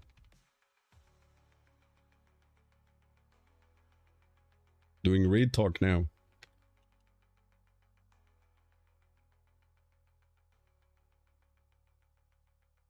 There we go. Updated it a little bit. And we're gonna do keys in a minute. Just gonna catch up on chat. Just anything that Ella Blast bugs at the moment you don't have. Oh, just anything. Just annoying. Yeah, just annoying. It is. I mean, all the bugs are annoying, man. There's so many. There's like 1 billion of them.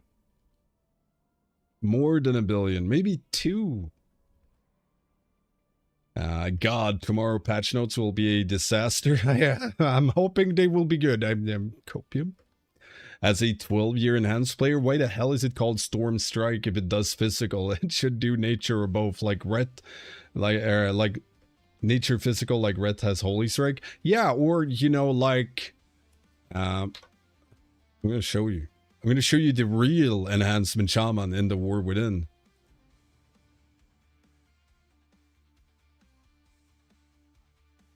Might make a video about this. The true enhancement experience. My stream keep crashing, or is it just me? Crashing, or is it just...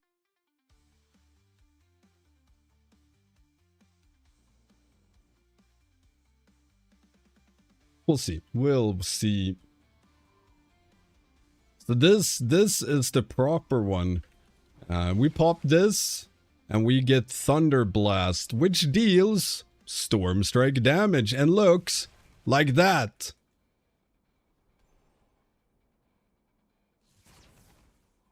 And deals Storm Strike damage. Fucking amazing ability. But it literally, it's called Thunder Blast and does Storm Strike damage and has a... I don't dare to say better animation than Tempest, because I kind of like Tempest, but then again, that one is so good. I don't remember what procs it's. I guess it's only Avatar then that does. You can go smack a dummy. See it some more. Rip.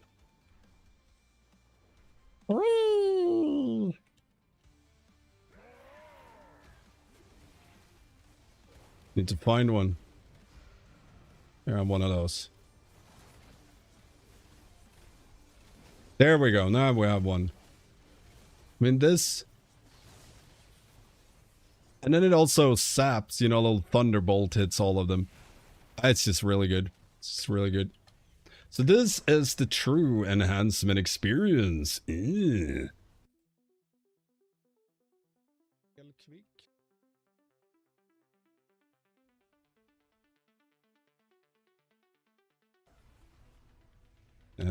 But let's jump back to enhancement. I want to do at least 1 or 2 keys before I go on evening. See if we can find one.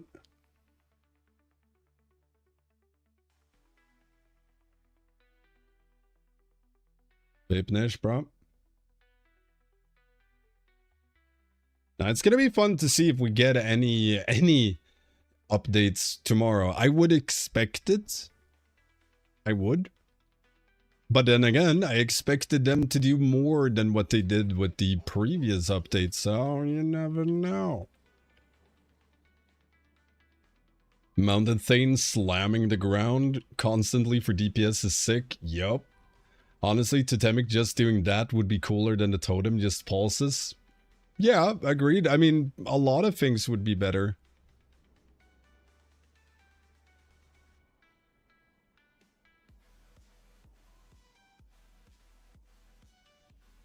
At least 2-point node reduction. I mean, that's what I'm expecting, right? I'm kind of expecting them to do a point reduction somehow. But we never know if they will. Or if they will just, you know, tooltip fix. Yo. At the very least, I want the Totemic to be playable. You can't even test it. That's also a thing. One question about our priorities. When Miracle happens and Ascendance finally procs, that better Storm Strike is higher in priority than Lightning Bolt or still spending? Yes. So kind of what I do when Ascendance procs is, you know, I'll Wind Strike, and if it's on cooldown, then I spam Lightning Bolt. You know, while the cooldown or global is recharging, you can fit in a Lightning Bolt that will force it to reset.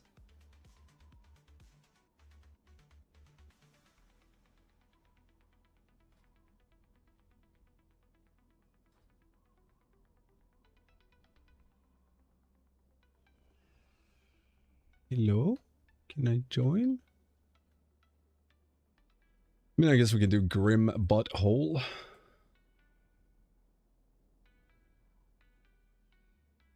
I was on earlier, there was some bug with stats.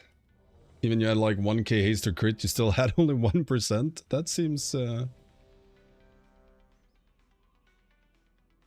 seems like a little less. Yo! It's a natural 20. Let's fucking go.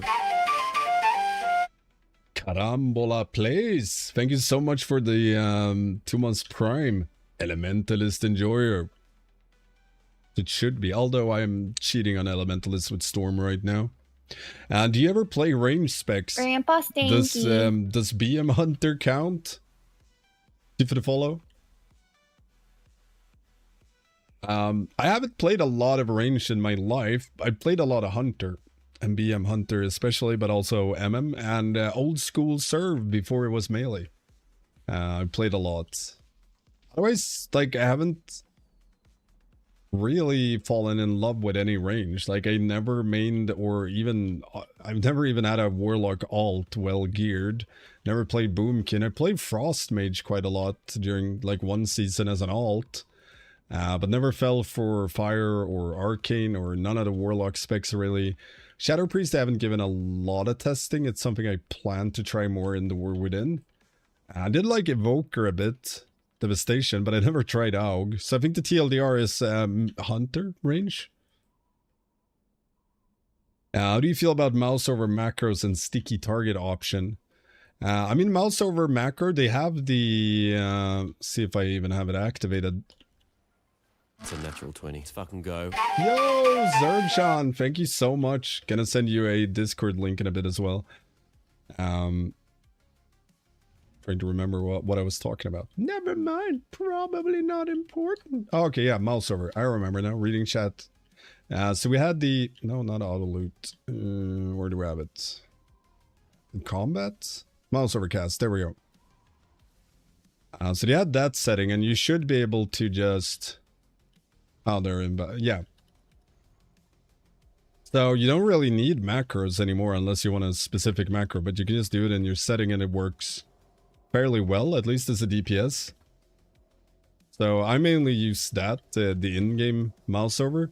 Sticky target, I'm not sure what you mean. Is it when you tab target around to get to the ones that are in combat or not? Need Discord link as well. Oh, you haven't gotten one? My apologies, I'll get right on it so I don't forget. Give me a mo.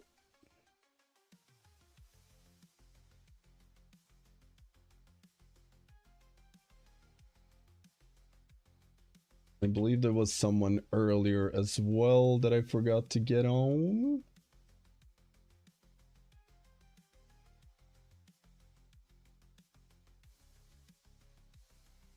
I'll have to look through it later. I can't find the other one. Anyways, I sent them on DM.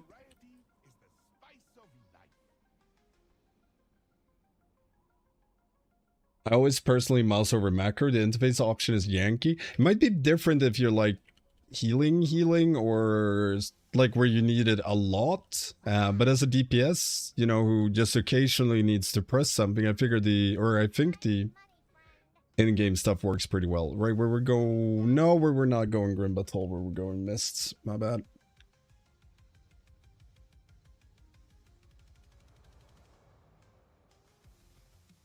Then we got Astral Recall.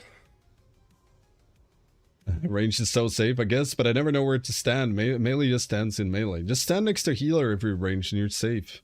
LAS choice node with Earthquake to make cast on target. Yeah, right. They started with that. That could be... now that you mention it, now I remember. I think that could be good. But then again, usually I just do a mouse over macro to target the ground. It's like when I throw traps or things, it'll just instantly at mouse over location. Yo, long-time YouTube viewer, just wanted to say keep up the good work. You have carried a lot of my raids. All good. Just wanted to show appreciation. I appreciate it. Do we have Flask? Yes, we do. Okay. Could we have Astral Recall? Right. You're gonna record this too. Level several healers in remix with in-game mouse over. No real issue. Yeah, it might just be, you know, a preference kind of thing. Is my DBM working now? I'm gonna be in the middle of the screen. I guess we'll see. I'm gonna play with the overpowered trinket now as well. So, you know, we may or may not slap. We'll see, we'll see. Here. Have a Windrush, it's on the hoose. Yo, Buzzard. Coming in with the gifted sub. Thank you so much. Ooh, this is gonna be a spicy one.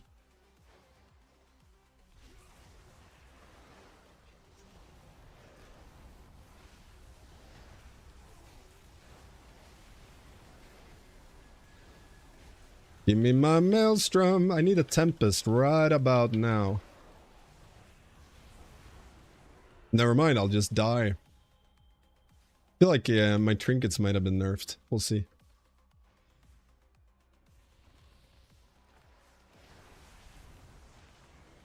Do Absorbi Totem.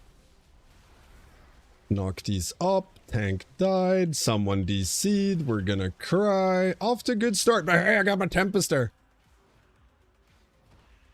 We're up to a good start. I like this. I like this. How's the Absorb Totem feeling? It's feeling pretty good. It could be a bit bigger though, the Absorb, but it's decent. It's for sure gonna be good in Prague, and you know, to save yourself from certain overlaps or raid mechanics. Might not be, you know, an answer to our prayers for high keys, because it's like 10-15%.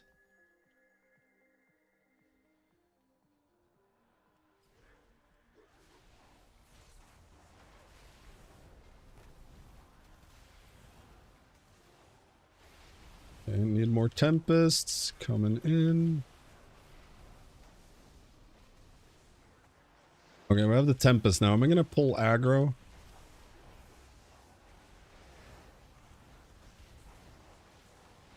Fuck, that was the wrong one. Okay, they hurt. They hurt. Should have interrupted the correct one. Yeah, I don't think we're getting further with all this. Everyone's just crashing. What the fuck?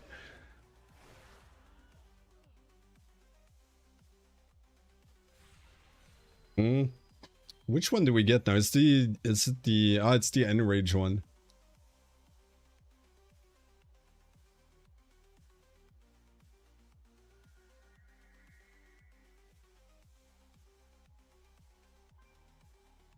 Everyone keeps disconnecting. Tank left there. I don't think he wants to be here when everyone disconnects. Well, except me, I guess. Do gotta find a new one and try again. But still, have they nerfed these? No, it doesn't look like it. Just didn't seem like I got any. But then again, we kept dying.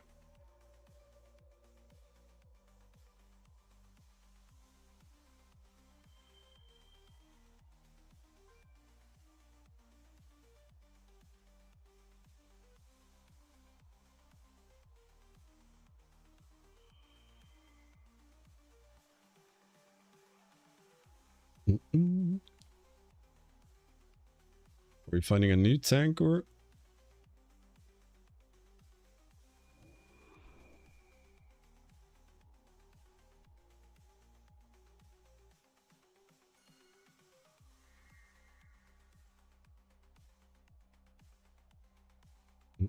Yeah, we pulled this one, which is quite nasty, and then with 5 of those, or 3 of those. But we still gotta reset and find another tank if they're still planning on.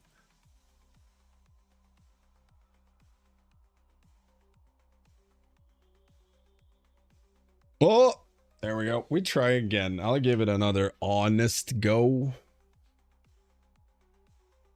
Also gotta move some DBM stuff around, I realized. Maybe I should try bigwigs. Ah, screw it. We do DBM. Core UI. Move bars. Everything in the middle, just the way we like it. DBM info. There we have a big bar. Hopefully we can look at it too. Alright, we have that one too. That one there. For now. Move bars, move bars.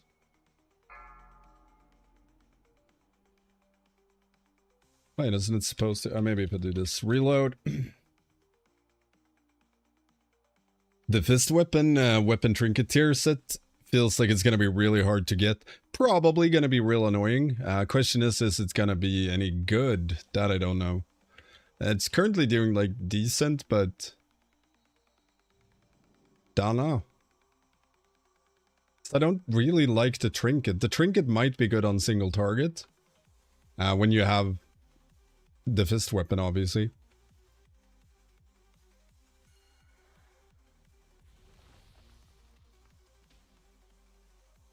Going to miss Thornclaw. That was a pretty fist weapon. Did we reset? Hopefully.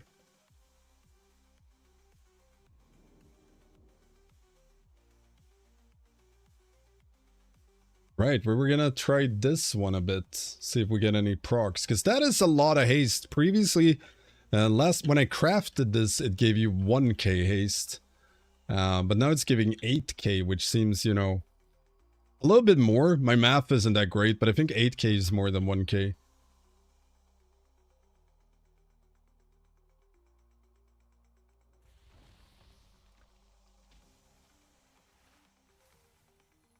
Yeah, I'm not tired. You're tired. I'm also thinking if I should run a dungeon with Traveling Storms and just use it on cooldown on the tank or something to knock everything around. The weapon enchant seems crazy. Does the nature damage one scale with our mastery? I haven't in-depth tried that one. Last time I tried that one, it was quite bad. As far as the procs go. Seems like I vendored my other one. That's nice. But right now we're doing the Radiant Power, because that one seemed a bit bonkers before. What prayer are we reciting to summon Enhanced Chains tomorrow? Crying? Crying some more? And then hoping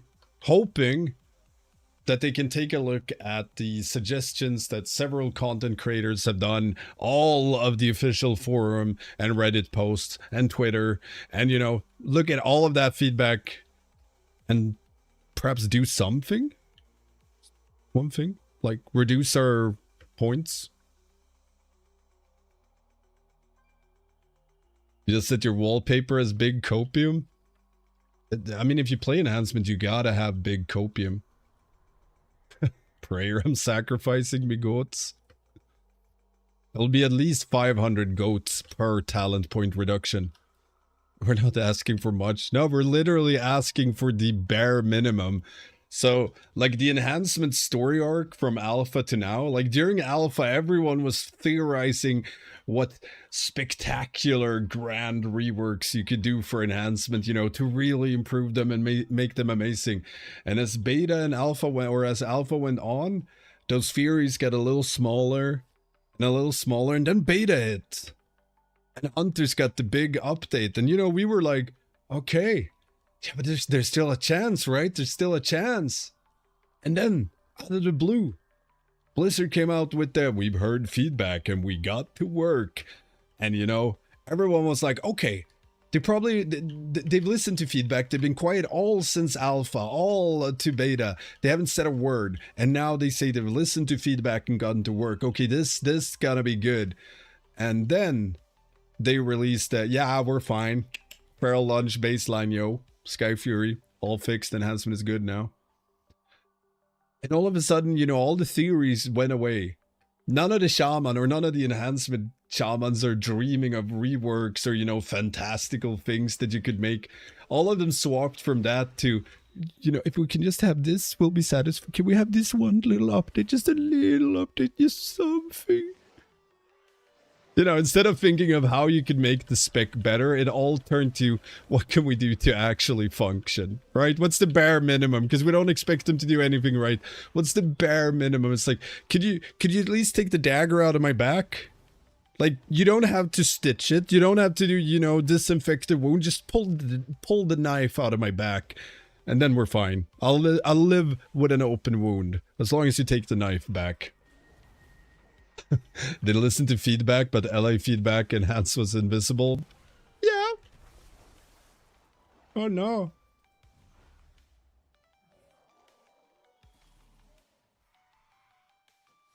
Release spirit. They tweaked the sentence for LA, but not enhance. I mean, the thing is, and I think Word Up talked a bit about this at some point. I want to remember. But enhancement is really hard to change, without having to change a lot of things. It's not easy to do, you know, one thing without everything else taking effect because of it. So when they want to update or rework something, they have to rework a lot of things, and that they do not have time for until, you know, first patch in the War Within. So that's why, myself included, we're kind of like, okay, the one thing you can do without busting up the tree, without or breaking enhancement gameplay, without it affecting anything negatively, is literally reduce 2 points. This is a 1-pointer and this is a 1-pointer. That is the bare minimum. Oh, and add a path here. Path here, 1 point, 1 point. That's all they need to do to make enhancement function. I'm not saying to make enhancement great, or, you know, to make us overpowered or the most fantastical build. It'll pretty much play very similar to Dragonflight for Elementalist, and a little bit different for Storm, but all of the builds would work. You could build around the totemic tree, things like that. And that would require them to rework nothing. They need to update nothing. They just need to reduce 1 point here, 1 there, and add a path. Boom. But if they want to do anything bigger than that, like you were talking about updating Ascendance, for Storm, Ascendance has a big, you know, big implications. So if they do anything weird there, then they have to do more reworks to Storm to make it make sense. And then you have to rework something else. And it's all tied together because we have so many mechanics, if you will, synergizing in the background that all depends on each other, that all makes everything work. So changing one changes a lot. So TLDR, unless they plan to somehow magically throw out a grand rework next week or in a week or two, which they won't, all we can probably realistically expect is talent point reduction, is my thinking. Where do you see Word Up articles? On Wowhead. Most of the time. He writes on Wowhead and Icy Veins, but I mainly read them on Wowhead.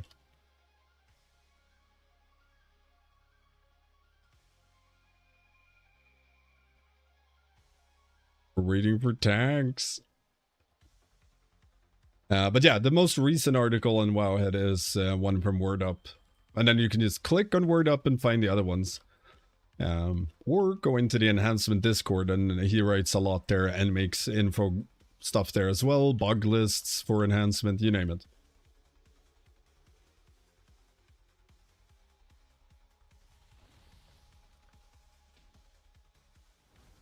You need to fix a Sky Fury week, or I'm gonna never remember to use it. I do really like Sky Fury. Look at the animation.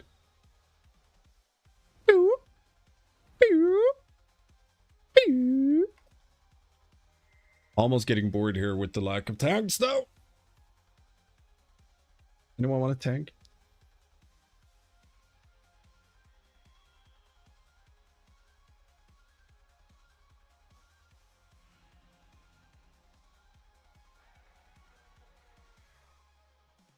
Yeah, and I'll see if Drixie Poops potentially is game.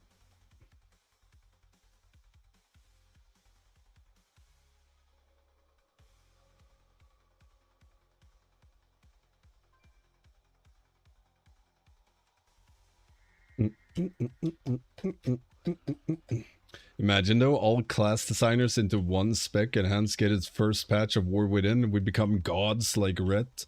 Yeah, problem is it's gonna be the end of the tier, so if they update other things for Season 2...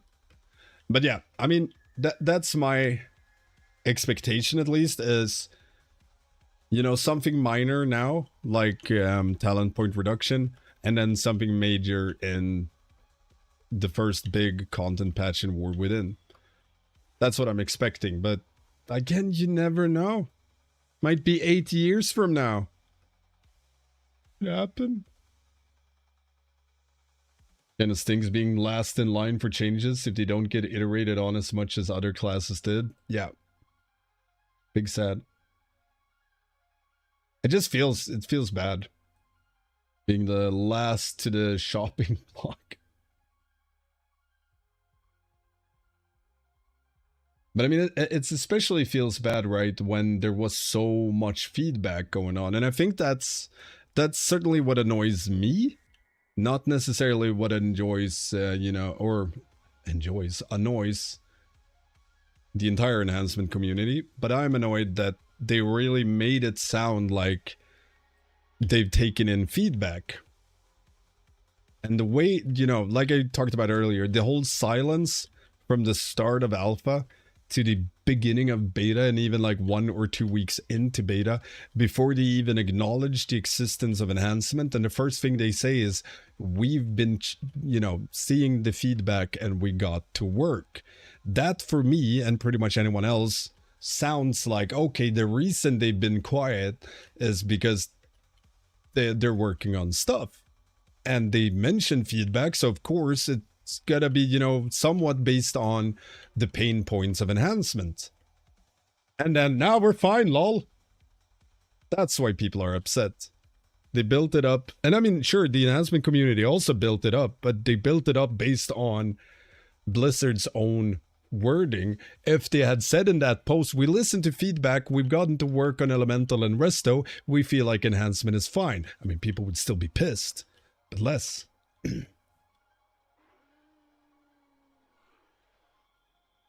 I think the silence thing is because if they say they will deliver but can't do it in time, people get even more mad, so they stay silent until they can deliver stuff. I do partially agree with that, and I do think that's, a reason for it, because people are never, like, internet peeps are never happy. If 10 people are happy, then another 10 people are upset. So you can't really please it at all. So I do get that, but they've been a lot more transparent with a lot of things as of late, especially during Dragonflight. They've been much more upfront with what they're doing and trying to accomplish. And they've done nothing of that. And the same thing as speaking for myself, but I do think a lot of players would agree that if they were to post today or tomorrow, this is what we're working on, but it won't be ready until early War Within, and come with some examples or anything, like, then I think people would be quiet. We just need something to look forward to and potentially give feedback on. Didn't they say enhance is fine the way they are? Mostly fine, but they're wrong. They're just wrong. And they're allowed to be wrong. But they are. But the question is also, when you read a blue post, because Blizzard is masters of being cryptic, they say one thing, but it kind of means something else. It's in the eye of the beholder. So when they said, I gotta take up my, hold on, see where I can find it.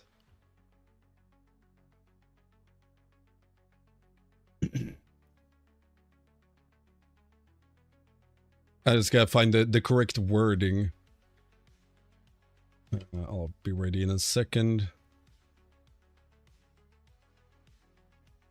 No, that is the wrong one. Yeah, dang it.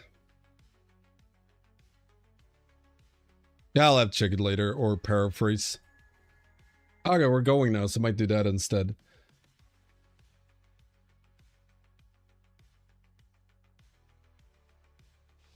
Okay, we'll see if this goes 5, well. 4, 3, Well. 2, 1. We'll get back to the enhancement topic.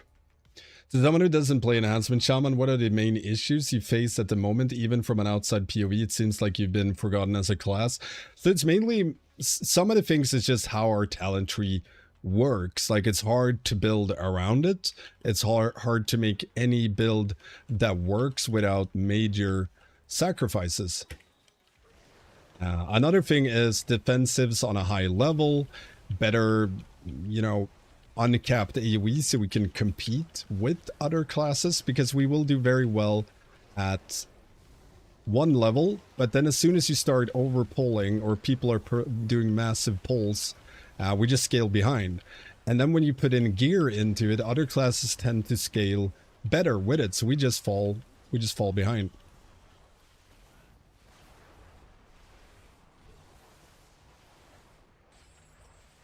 But also, like I like to say, it's normally not about the numbers necessarily that we do, more about how we play and what we can do. And also for, you know, making enhancement more fun to play would be stuff like reducing button bloat. Like, I love having utility, but we have so many buttons, and they added 2 more buttons this patch. Okay, will we die? Tempest! But the biggest concern right now that is of, you know, immediate need of attention is our talent point restriction, or we have too many 2-pointers, really.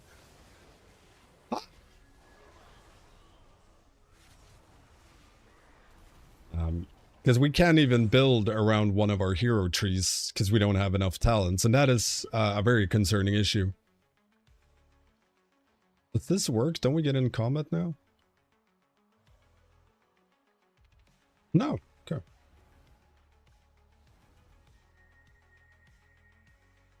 Why would I come there?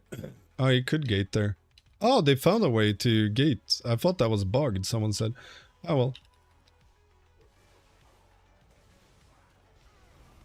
Okay, now I'm gonna focus a little bit on the key here, see if we can get some fun blasting going.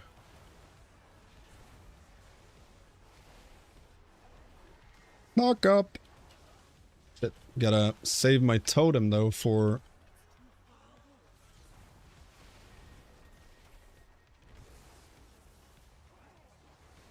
To be prepared for the war within, I have 2 X6 button bars for most used combat abilities. And 2 bars with 12 abilities for utility. I mean, the utility is just crazy. Did you steal my mushroom, you bastard?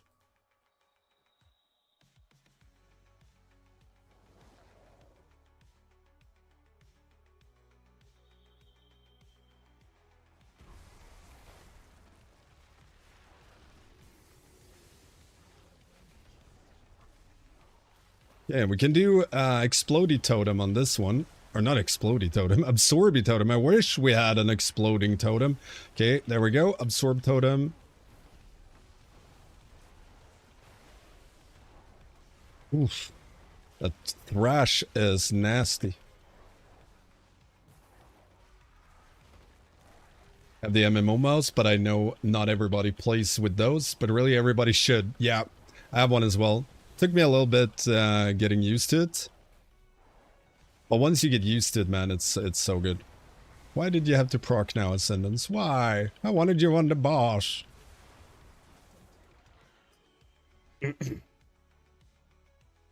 MMO mouse are great. But yeah, you just gotta get used to the old MMO mouse. But wait, we're still lacking. Come on, tanks. Look what's happening. Situational awareness. Come on now. Oh, I should have saved Doom Winds. Ah, well.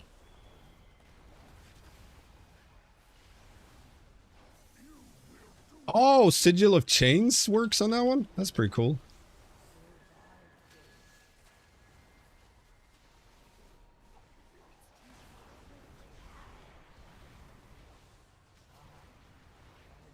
Don't you frontal me. Okay, now we can pump, hopefully. We just need some procs, which we aren't getting. There we go. Ascendance! Yeah, the trinket isn't busted. By the way, if you weren't aware, I'm playing with a bit of a busted trinket.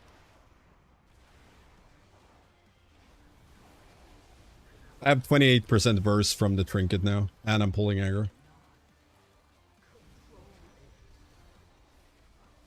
I'm dying here. Oh, he's not gonna like me. Yeah, we died. We died! I don't know why. Oh, tank disconnected. That's probably why. Wasn't he the tank we had before? That left?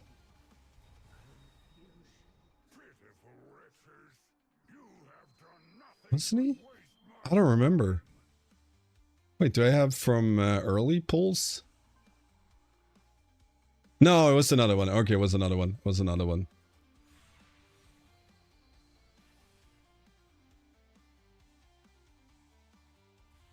But yeah, trinket is alright.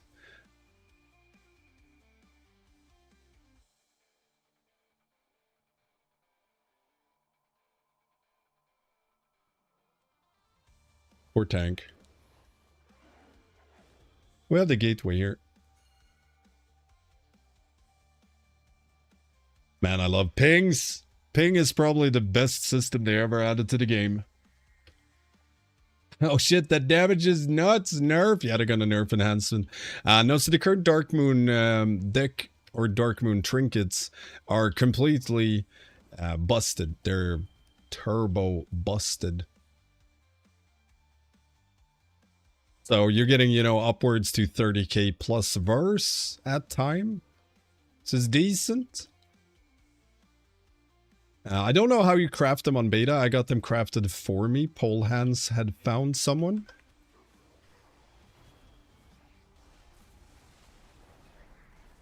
But it involves fishing. That much I know. You have to go to delves and fish up stuff and craft them.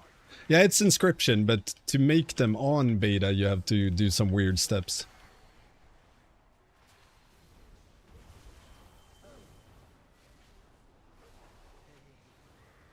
Frontal! But I mean, there's no way in hell they'll go live like this. Ah, I should have had Tremor! Feral Lunge! Oh, no, no, no, no, no. No breath to the face. Okay. This is pretty good timing, though. So we get the haste buff from the affix into this. That's kind of nice. Perfectly timed to get a massive amount of haste. 91% haste right now. And that is without Bloodlust, by the way. 96, 101% haste.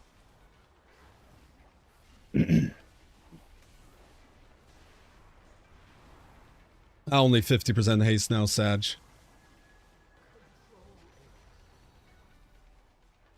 That fingered everything? What the fuck? I opened my bags and took away my nameplates at the same time while trying to interrupt.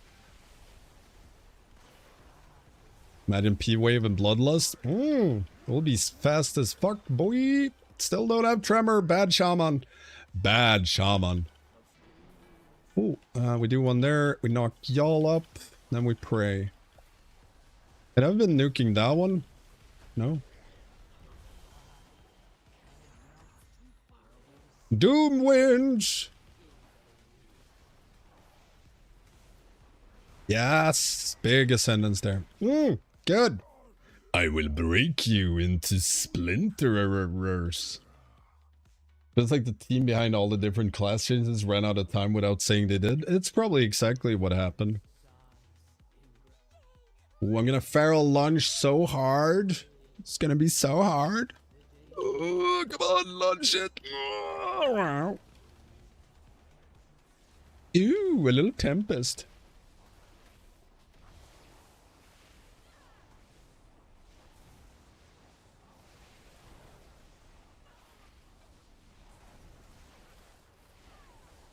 Barrel lunge into spear attack and then you die? Yeah, yeah. I could see that happening for me. See if I can... I mean, if Ascendance... How much time do I have? 24 seconds. I might have enough time to save the Tempest. Oof. Okay, we'll see. Oh... Okay, yeah, it refreshed because I got another proc. Do we pull aggro? Let's see. Boom! I think we do.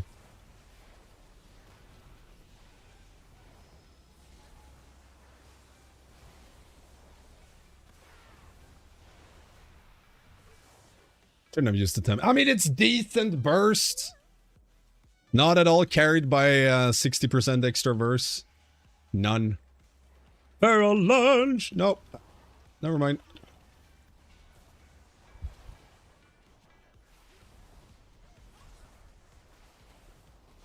Tempest!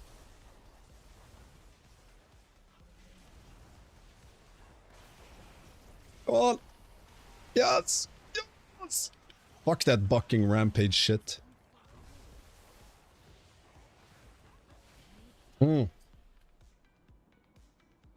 Okay, maybe I should help with this mechanic. So many wolves. But yeah, it's so fun playing with overpowered stuff like overpowered trinket, but it really feels just, you know, I'm not getting the actual enhancement experience.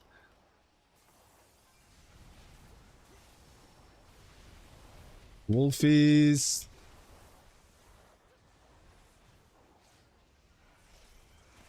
More tempests.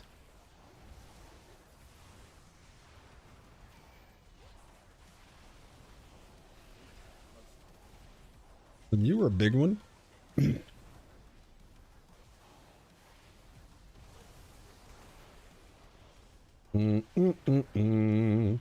Just give me deeply rooted elements proccing from spenders, please. And way more frequent. No filled flower circle. Can't see the other ones. That was wrong! They did it wrong. DRE from spenders would be so great. Yeah.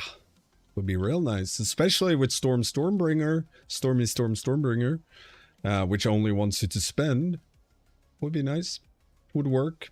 Because then it would flow much more au natural. Because, you know, you're spamming your spenders and all of a sudden Ascendance procs and you're like, ooh, I'm gonna stop spamming my spenders and spam Windstrike because Windstrike spams spenders for me. Ah, suddenly it makes sense. Ah. Tongue lashing. I'm gonna give you a tongue lashing. Ooh, double Tempest. We're like begging for chains. Boom.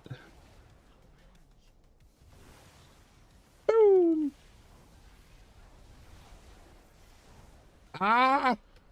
Paralodge! Knock up. Boom! Okay, Chains was pretty good on that, and I guess Mass Grip is gonna be real nice for that. I'm not LA, never would be after it was mocked by my LA friend in Legion. Anyone who plays LA gets mocked. Down as a circle. Where are you going? We're going there. I guess we are! Do we have anything fun? It's a natural 20. Let's fucking go. Yo, Kosi, 2 months. God damn. Thank you so much.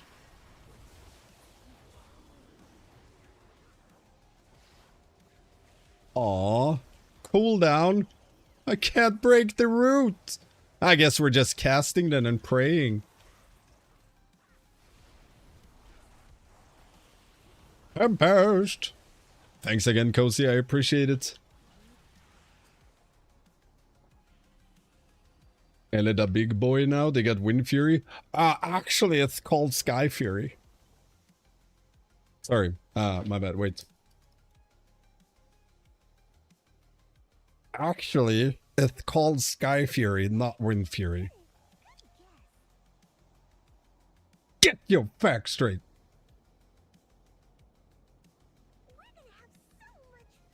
Seven seconds for bloodlust. Balls in the face. Bloodlust now. Oh, big Ascendance. Hate when it procs in combination with bloodlust. It's the absolute worst. Balls.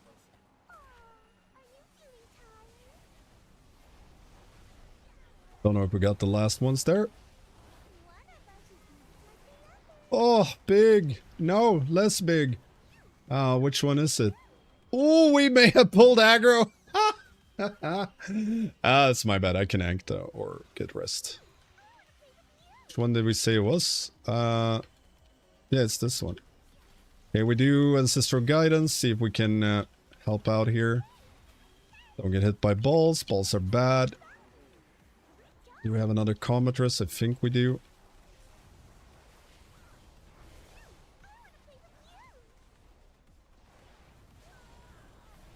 Am I moving it a bit? There's a wolf here.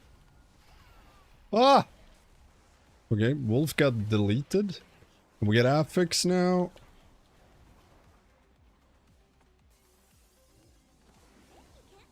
Ah! Balls! Okay, guessing game.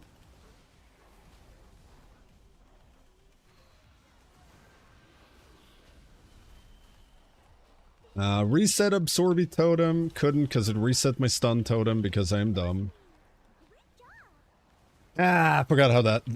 I'm not used to playing with Totemic Recall or whatever it's called. Yeah, that resets your totems. But you know, if you have a stun totem on cooldown, it's gonna reset that.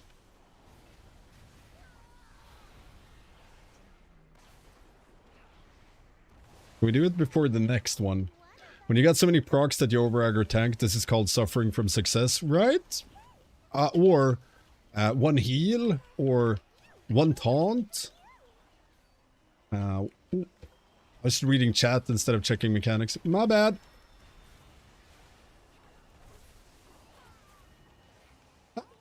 Freeze! No! Fuck! If I had waited and done it in between the burst, I could have healing pot. That wolf was fucking fast, yo. Or that fog. Although that wasn't what killed me. What killed me the first time. We go again. Ank into death. Classic. I mean, it's classic. I tried to fit in my healing pot there, but I should have big-brained it and wait. Because I could have, you know, popped it just when the burst goes off. I could have anked and instantly pot because you had like a second, half a second in between the burst. But I didn't think of checking that. And then I died. Shaman Enhanced should send too many totems and wins. No wolves. I mean, I love the wolves, so I'm going to disagree there. But I do agree with having more totems. Something that Totemic could have done. I mean, they do to a certain degree because you spawn searing totems when you Lava Lash. But it's not enough, man. Give me more. Give me a friendly totem I can put in someone's pocket. Is that a totem, or are you just happy to see me? Okay, we try again.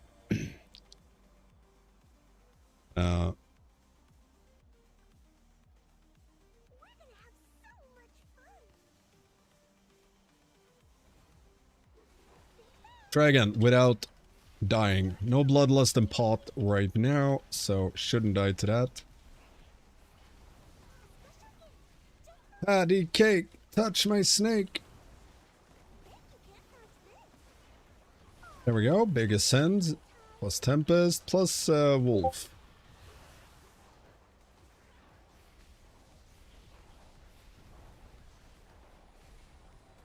Then we get Guessing Game after this, I think.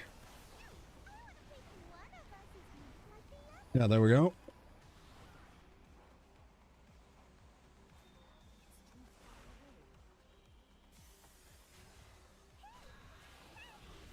Watch the balls, pray to God.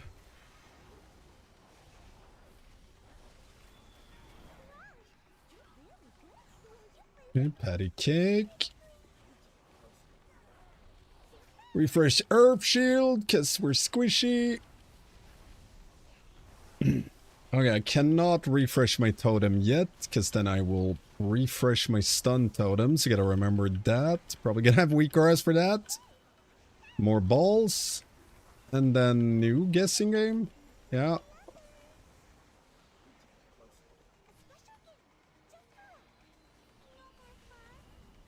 Oh, tank died. And I literally just popped my combat pot. And now I have sadness in my soul. Healer has to go. Rip the dream. Rip the dream. I don't think we're finishing it then. Might be hard. But I was watching the other side for a minute. Other side was good.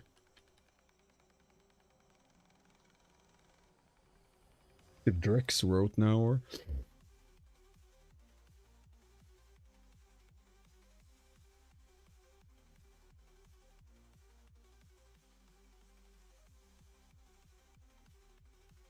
Okay, we try and find another overpowered key to slap around in.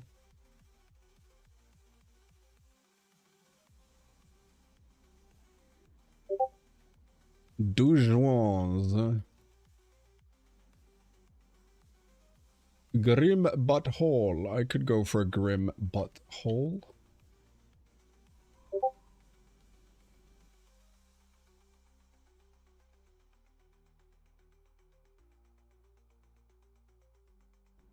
We got invited! Yay! The Discord ping? Oh, I took off streamer mode before. I can probably put it on again. Hold on.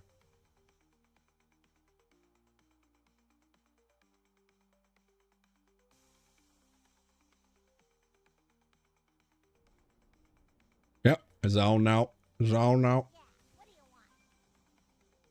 Repair first. There we go. Then we go into the Grim Butthole. I'm a Prot War player. Have you played with them in the War Within? I've played with them, but I haven't played myself. And they seem very, very good. They're gonna work great for some of these affix. They got massive shockwaves with like no cooldown.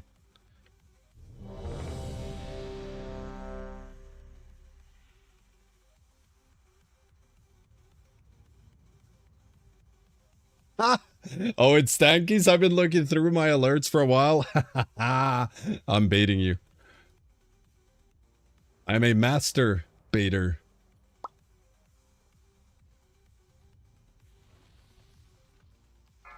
What I do?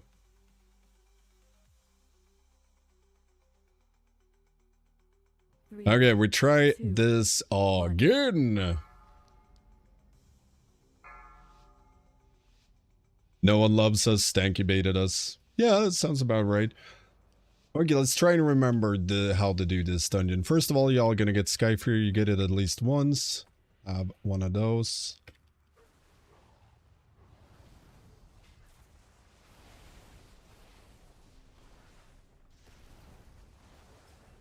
Okay, Mass Tremor, interruptible. Probably good to interrupt.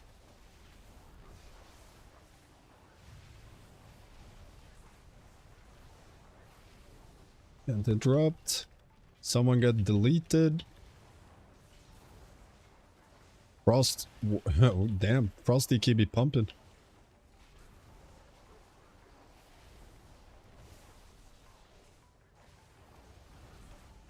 Could get Ascendant soon. Probably by the end of this pack. I don't know if I dare to Storm Strike again. Look at this now. Storm Strike. God fucking damn it. Why do I do this to myself? Why? Ah, that was not the move. I should have just not Stormstruck. That's the play. Ah, I knew it. Oh, damn. Where are you going? Oh, okay.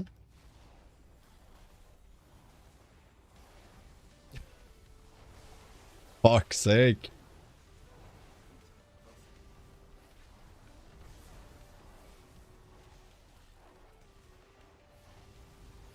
Okay, but we have for this one. Never mind, it hurt way more than I thought it would. I had to pop healing stuff instead.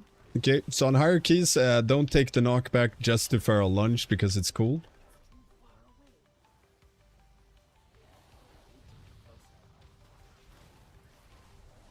Go on! Yes! This might take a while, this dungeon. Let's go! What do we have? Earth Caller, Brute. We take the Earth Caller. And we crab it.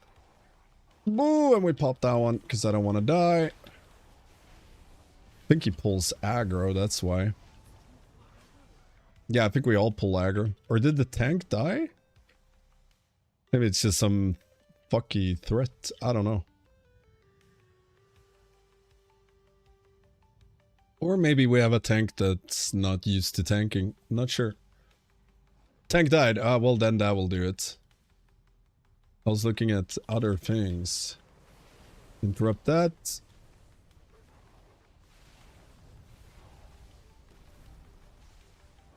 Doom Whims. Ooh, they be slapping the tank.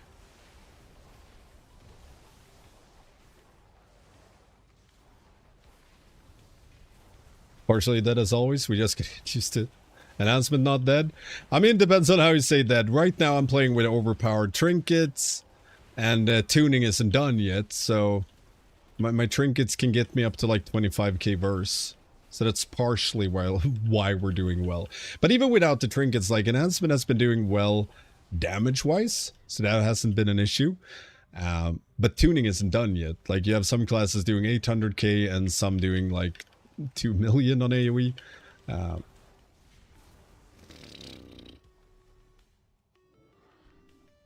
I may have bursted too much with my chain lightnings there. Jesus Christ, they slapped there.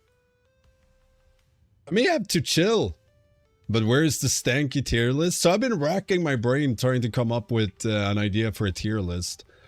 Because either I'll do like I did for one season in Dragonflight, where I just made a total meme tier list.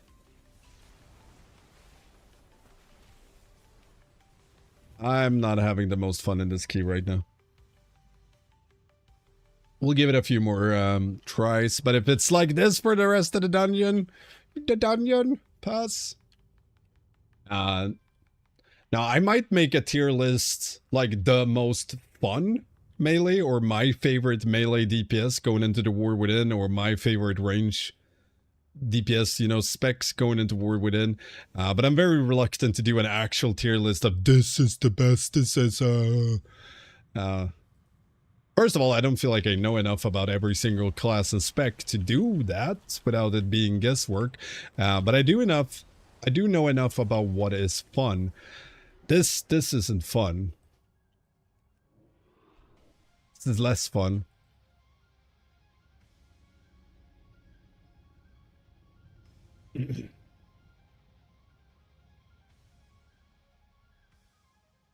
I'm gonna guess we're not getting much further.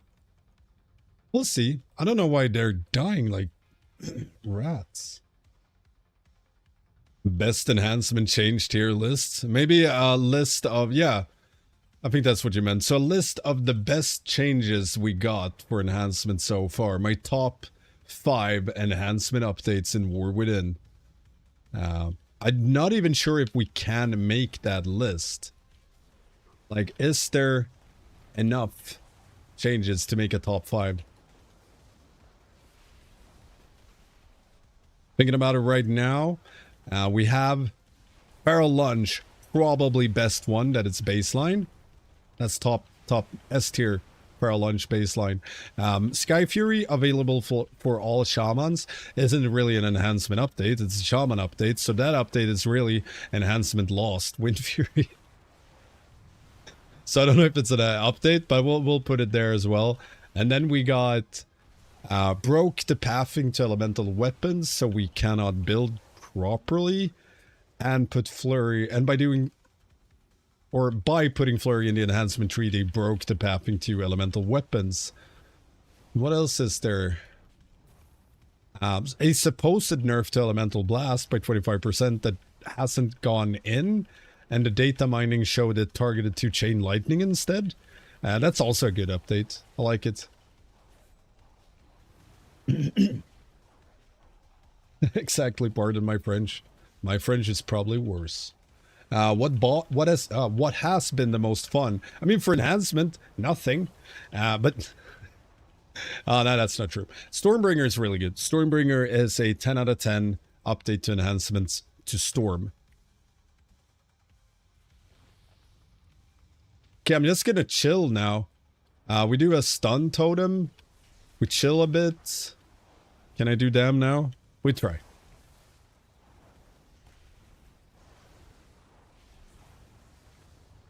I greeted. I greeted. I greeted for utility as well. That's the worst part. I stood there because I was trying to get my thunderstorm off to interrupt them, and that wasn't enough time to run out after that. Greed. How easily I've been replaced. Well, I don't want to flame randos on the internet, but this run is not going amazing, and there is a real chance that I might disconnect, or that I'll probably write that I don't have time for this. There's a real chance. How's your banana-esque ice cream? Is Lightning God gonna be okay? I mean, depends on if they nerf it. Right now, Lightning God Stormy Stormbringer is doing amazingly well, and it's really the only thing that plays well. Well, Elementalist Stormbringer works as well. Well. Almost did that. Still waiting for it. Takes a few minutes to make. A few minutes is all she's got. Send you a picture of your banana-esque ice cream.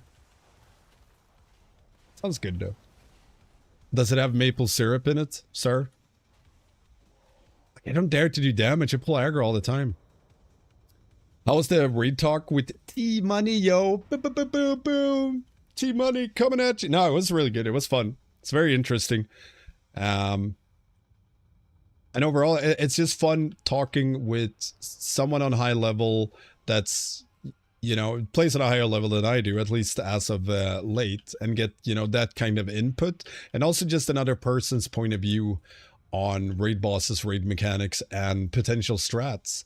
And I do think for my heroic guides that I'm gonna make, they might actually be better because of it, because I got more input on both stupid ideas and his own ideas and what they tried.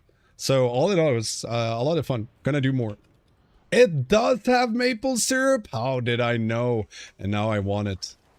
Okay, am I gonna die here?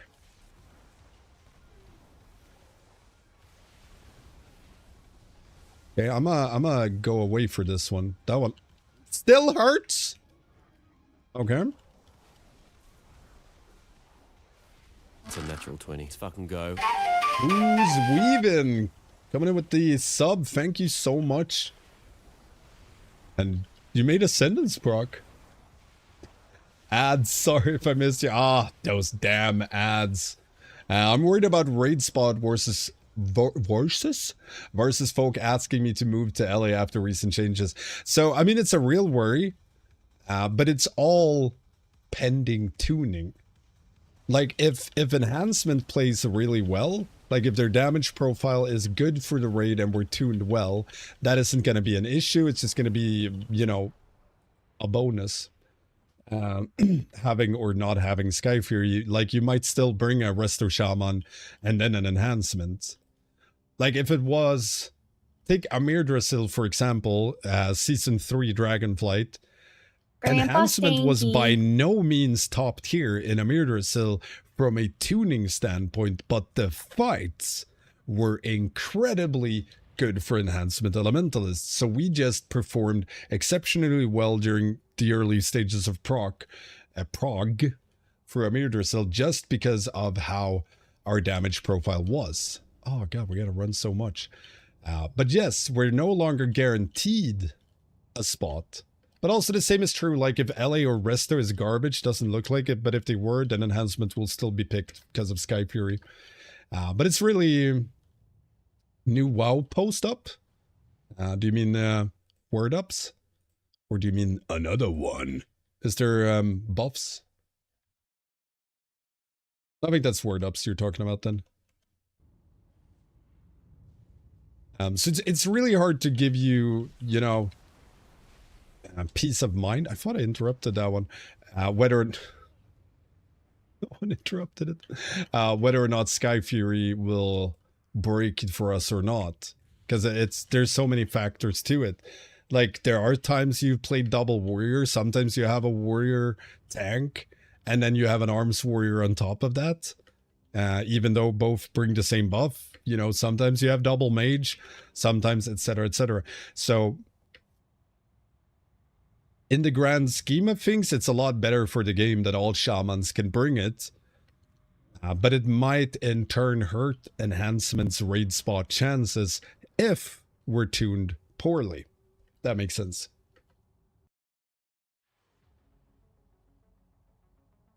There's also a blue post about weekly rewards in the War Within. I have not seen that one. Not having to maintain maintain Wind Fury Totem is nice. Big agree. Why's my interrupt not going off?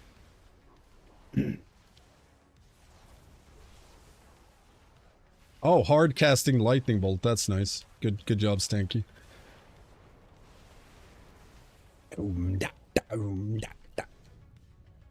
Word up, I think of corn. A word up. It is a good it's a good song though. Good name. Stun Totem. Oh, we got Tempest. Interrupt. Pray we hit a lot of mobs. Cry a bit. Cry some more. Fuck, I can't interrupt. I don't have enough interrupts. So probably I'm gonna give it a few more minutes, but I don't feel like we're up to 41 deaths and we haven't gotten to the first boss. Would this be fine to leave? Or is it rude? Where's Stonewall? Totem defensive? True, I forgot that bad boy. Gotta let it go. I hate leaving groups. I always feel rude. Just heal yourself? Now you're starting to sound like Blizzard. It's a choice. You either die or you heal yourself.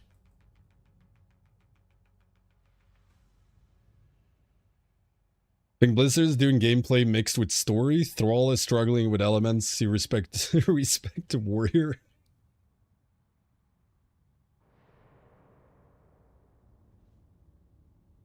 Okay, wife started something on her computer, weirdly enough. Be right back.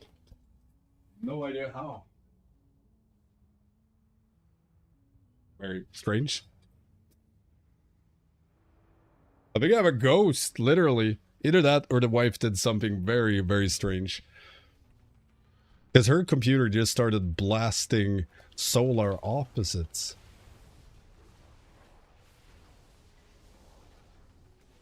Okay, so when I stay out of the pack because I'm fixing something, then I survive. Makes sense. I was the problem. I should just not be part of it. Actually, true. Thrall is rerolling, so shamans must suffer because he was the shaman. So I actually made a video about that. Can link it later. A meme video, so it's 100% serious.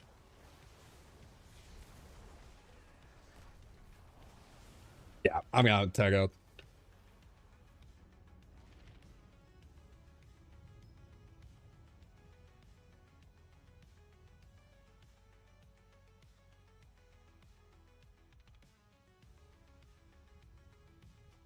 I'm gonna be rude and leave. I'm a rude person. Sue me. Astral Recall! Okay, I'm gonna go through my... See if I can find that video. Hold on.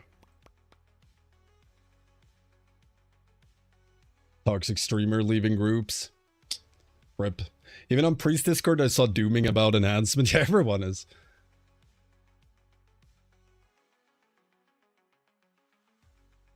I hope you give Cozy a shout out so you can link it to me claiming his internet famous. True. I'm gonna see if I have it here. Hold on.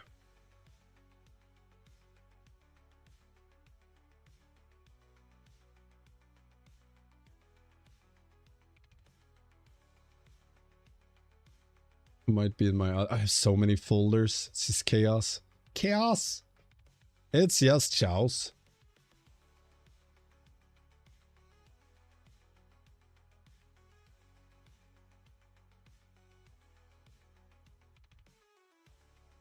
Looking through my folders.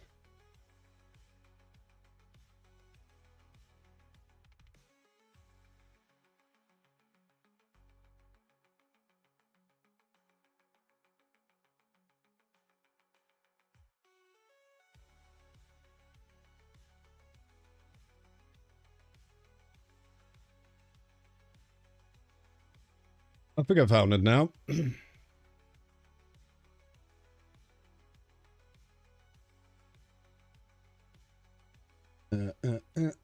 Hold on.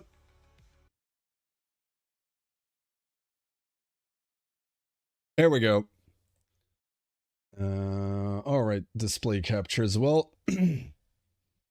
So on the theory, you know, that they're doing real life storytelling.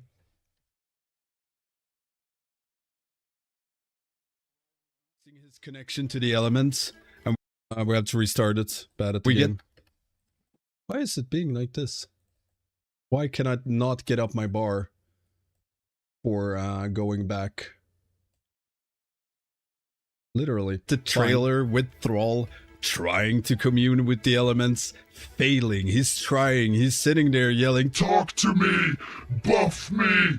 Give me something!" And the elements are like, nah. Nah, fam, nah. And that is literally enhancement or shamans overall in World of Warcraft right now. And Blizzard are the elements. We're going through the exact same experience as Thrall. Yeah, I gotta respect them for that. You know, make the Shaman player base suffer as Thrall has suffered, so we can really feel the Shaman class fantasy.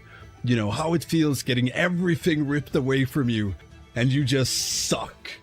You just suck! And then, by the third expansion in the World Soul Saga, Thrall rises up, and then we get patch notes with fixes for enhancement. I was on that train before. Man. That it's their real life storytelling, and like I said, I gotta respect them for that. You know, it's a new way, a new meta storytelling where you, because I mean, he lost his connection to the elements, right? He's pissed. He doesn't have buffs. He can't even play enhancement anymore. He lost his hammer. He's all sad. And wouldn't you know, the exact same thing is happening to the enhancement community right now. Number one, Shaman conspiracy theories. Yes. Tinfoil hat stank. No. It's all but confirmed. It's all but confirmed. That's why Stormstrike is physical damage? Right. Because he lost his connection to the elements. And that's why Fire Nova doesn't do any fucking damage. Plot twist, all this enhanced neglect is to turn us into the big bad of the expansion trilogy. Either that, or it turns out the elements are the enemies, and there are no more shamans. All you get is Farseer Shaman now. Nothing else. And it's all physical. It's the Storm Strike, but there is no storm damage to it, so is it actually just a strike? No. It's a strike. The strike. Reload UI.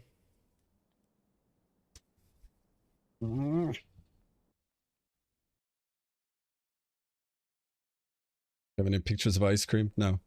No ice cream pictures yet.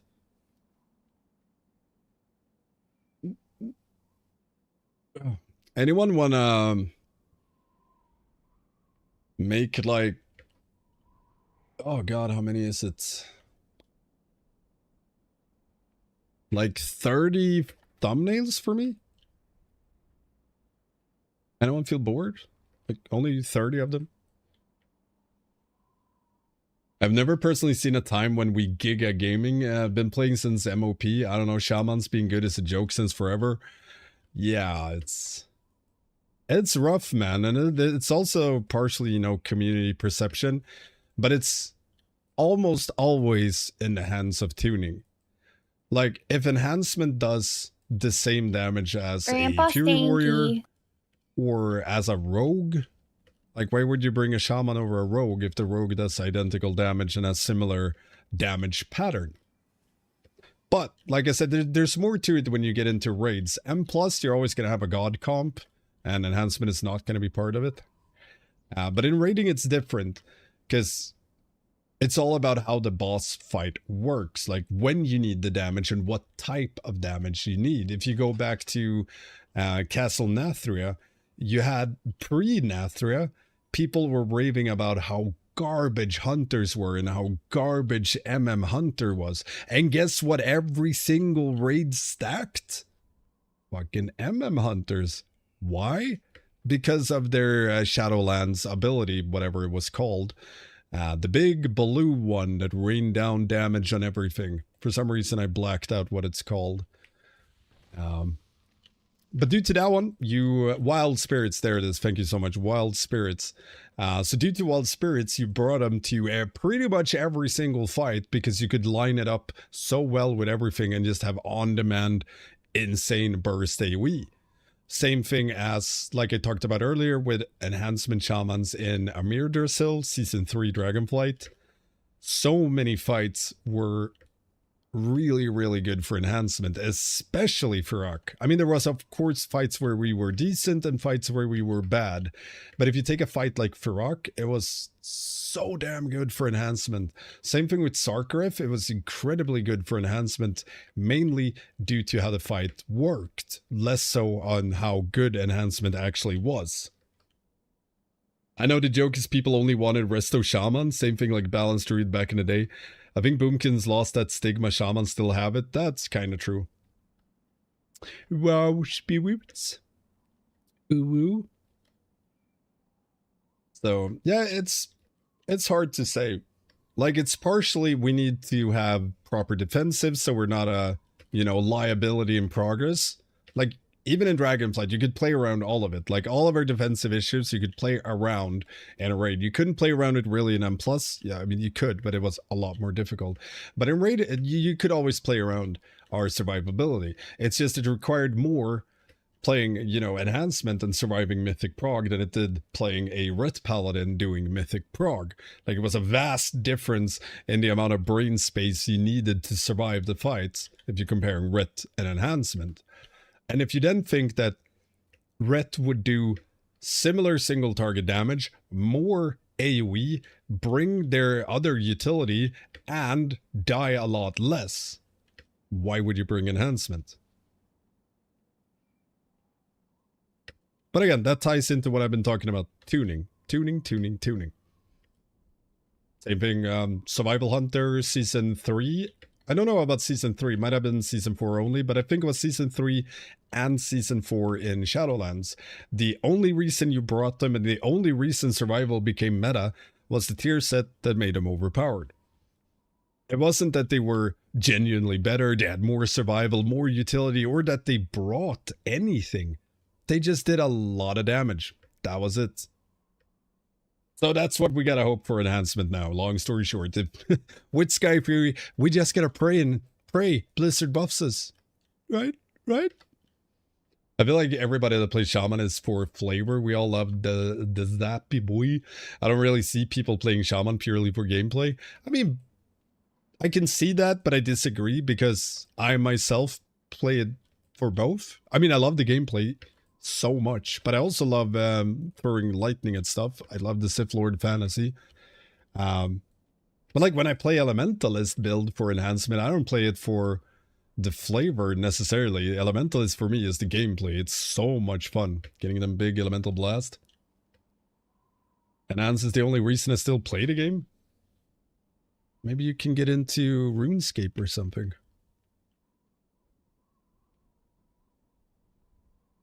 But we'll see where we end up in the grand scheme of things. No, I wasn't gonna pop up Spotify.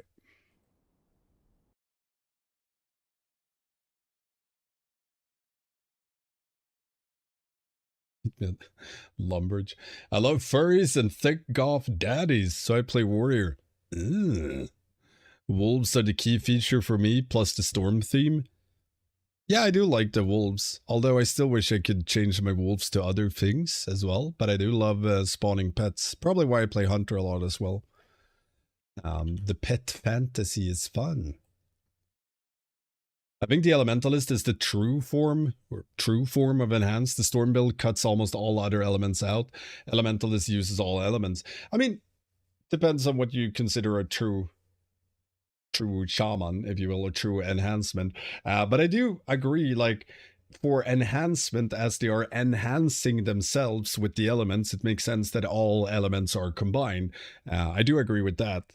But also, you could have the other take where, depending on what type of shaman you are, you align to different elements, which is kind of what they've been going for in World of Warcraft, where Resto aligns more to water, Elemental aligns more to fire, and Enhancement more to wind and lightning stuff.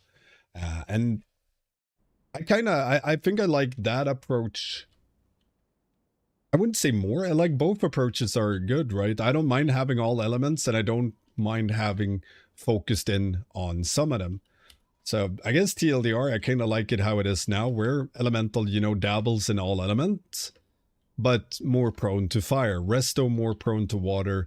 Enhancement more prone to lightning. But we have the ability to build the Elementalist spec where we use all of the elements. I think it's good that we have both. I would like to see more earth, though. That isn't just utility or sundering. Chain lightning is the coolest ability in game. Yeah, yeah, yeah, I can agree with that. Chain lightning is freaking amazing. Maybe elementals should be with LA. I mean, it could be, but like I said, depends on how you look at it. If they look at it like enhancing themselves with elements, then it makes sense that they have all elements. At least an argument could be made.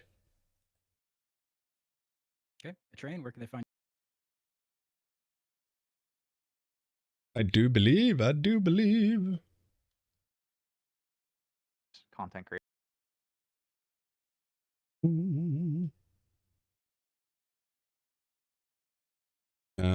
Anyways, I guess we'll get everything answered tomorrow, what their plans are.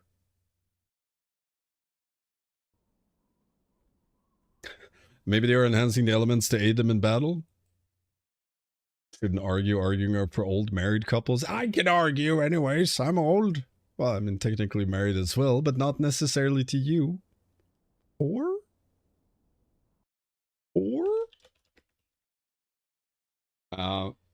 Anyways, I am gonna tag off.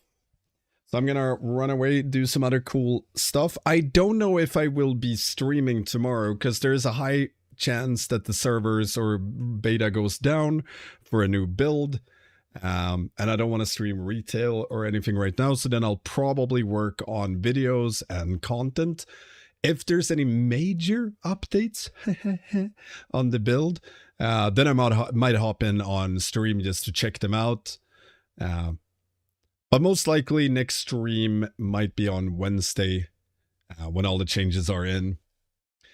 So yeah, I'm tagging off. I'm sending you all to Preheat. He's doing a little round table workshop. So go say hi and thank you all for watching. Kiss kiss. Bye bye.